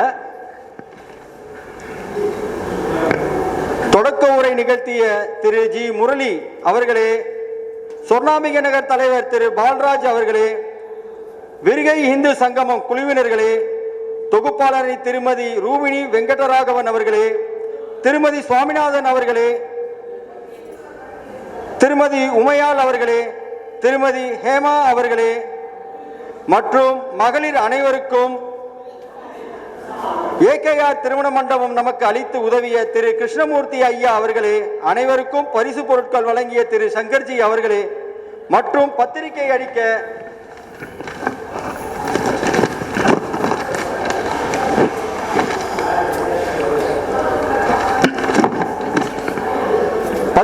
அளிக்க பக்கபலகமான் என்ற திரு பா சண்முக பிரகாஷ் அவர்களே, இங்கு வருகை புரிந்த வழக்கறிஞர் அவர்களே மற்றும் சிறுவர்களே, சிறுமிகளே மற்றும் என் இந்து சொந்தங்களே அனைவருக்கும் மனமார்ந்த விரிகை இந்து சங்கமம் நன்றிகளை தெரிவித்துக் கொள்கிறது. வந்தே மாதரம், வந்தே மாதரம், வந்தே மாதரம். தேசிய கீதம்.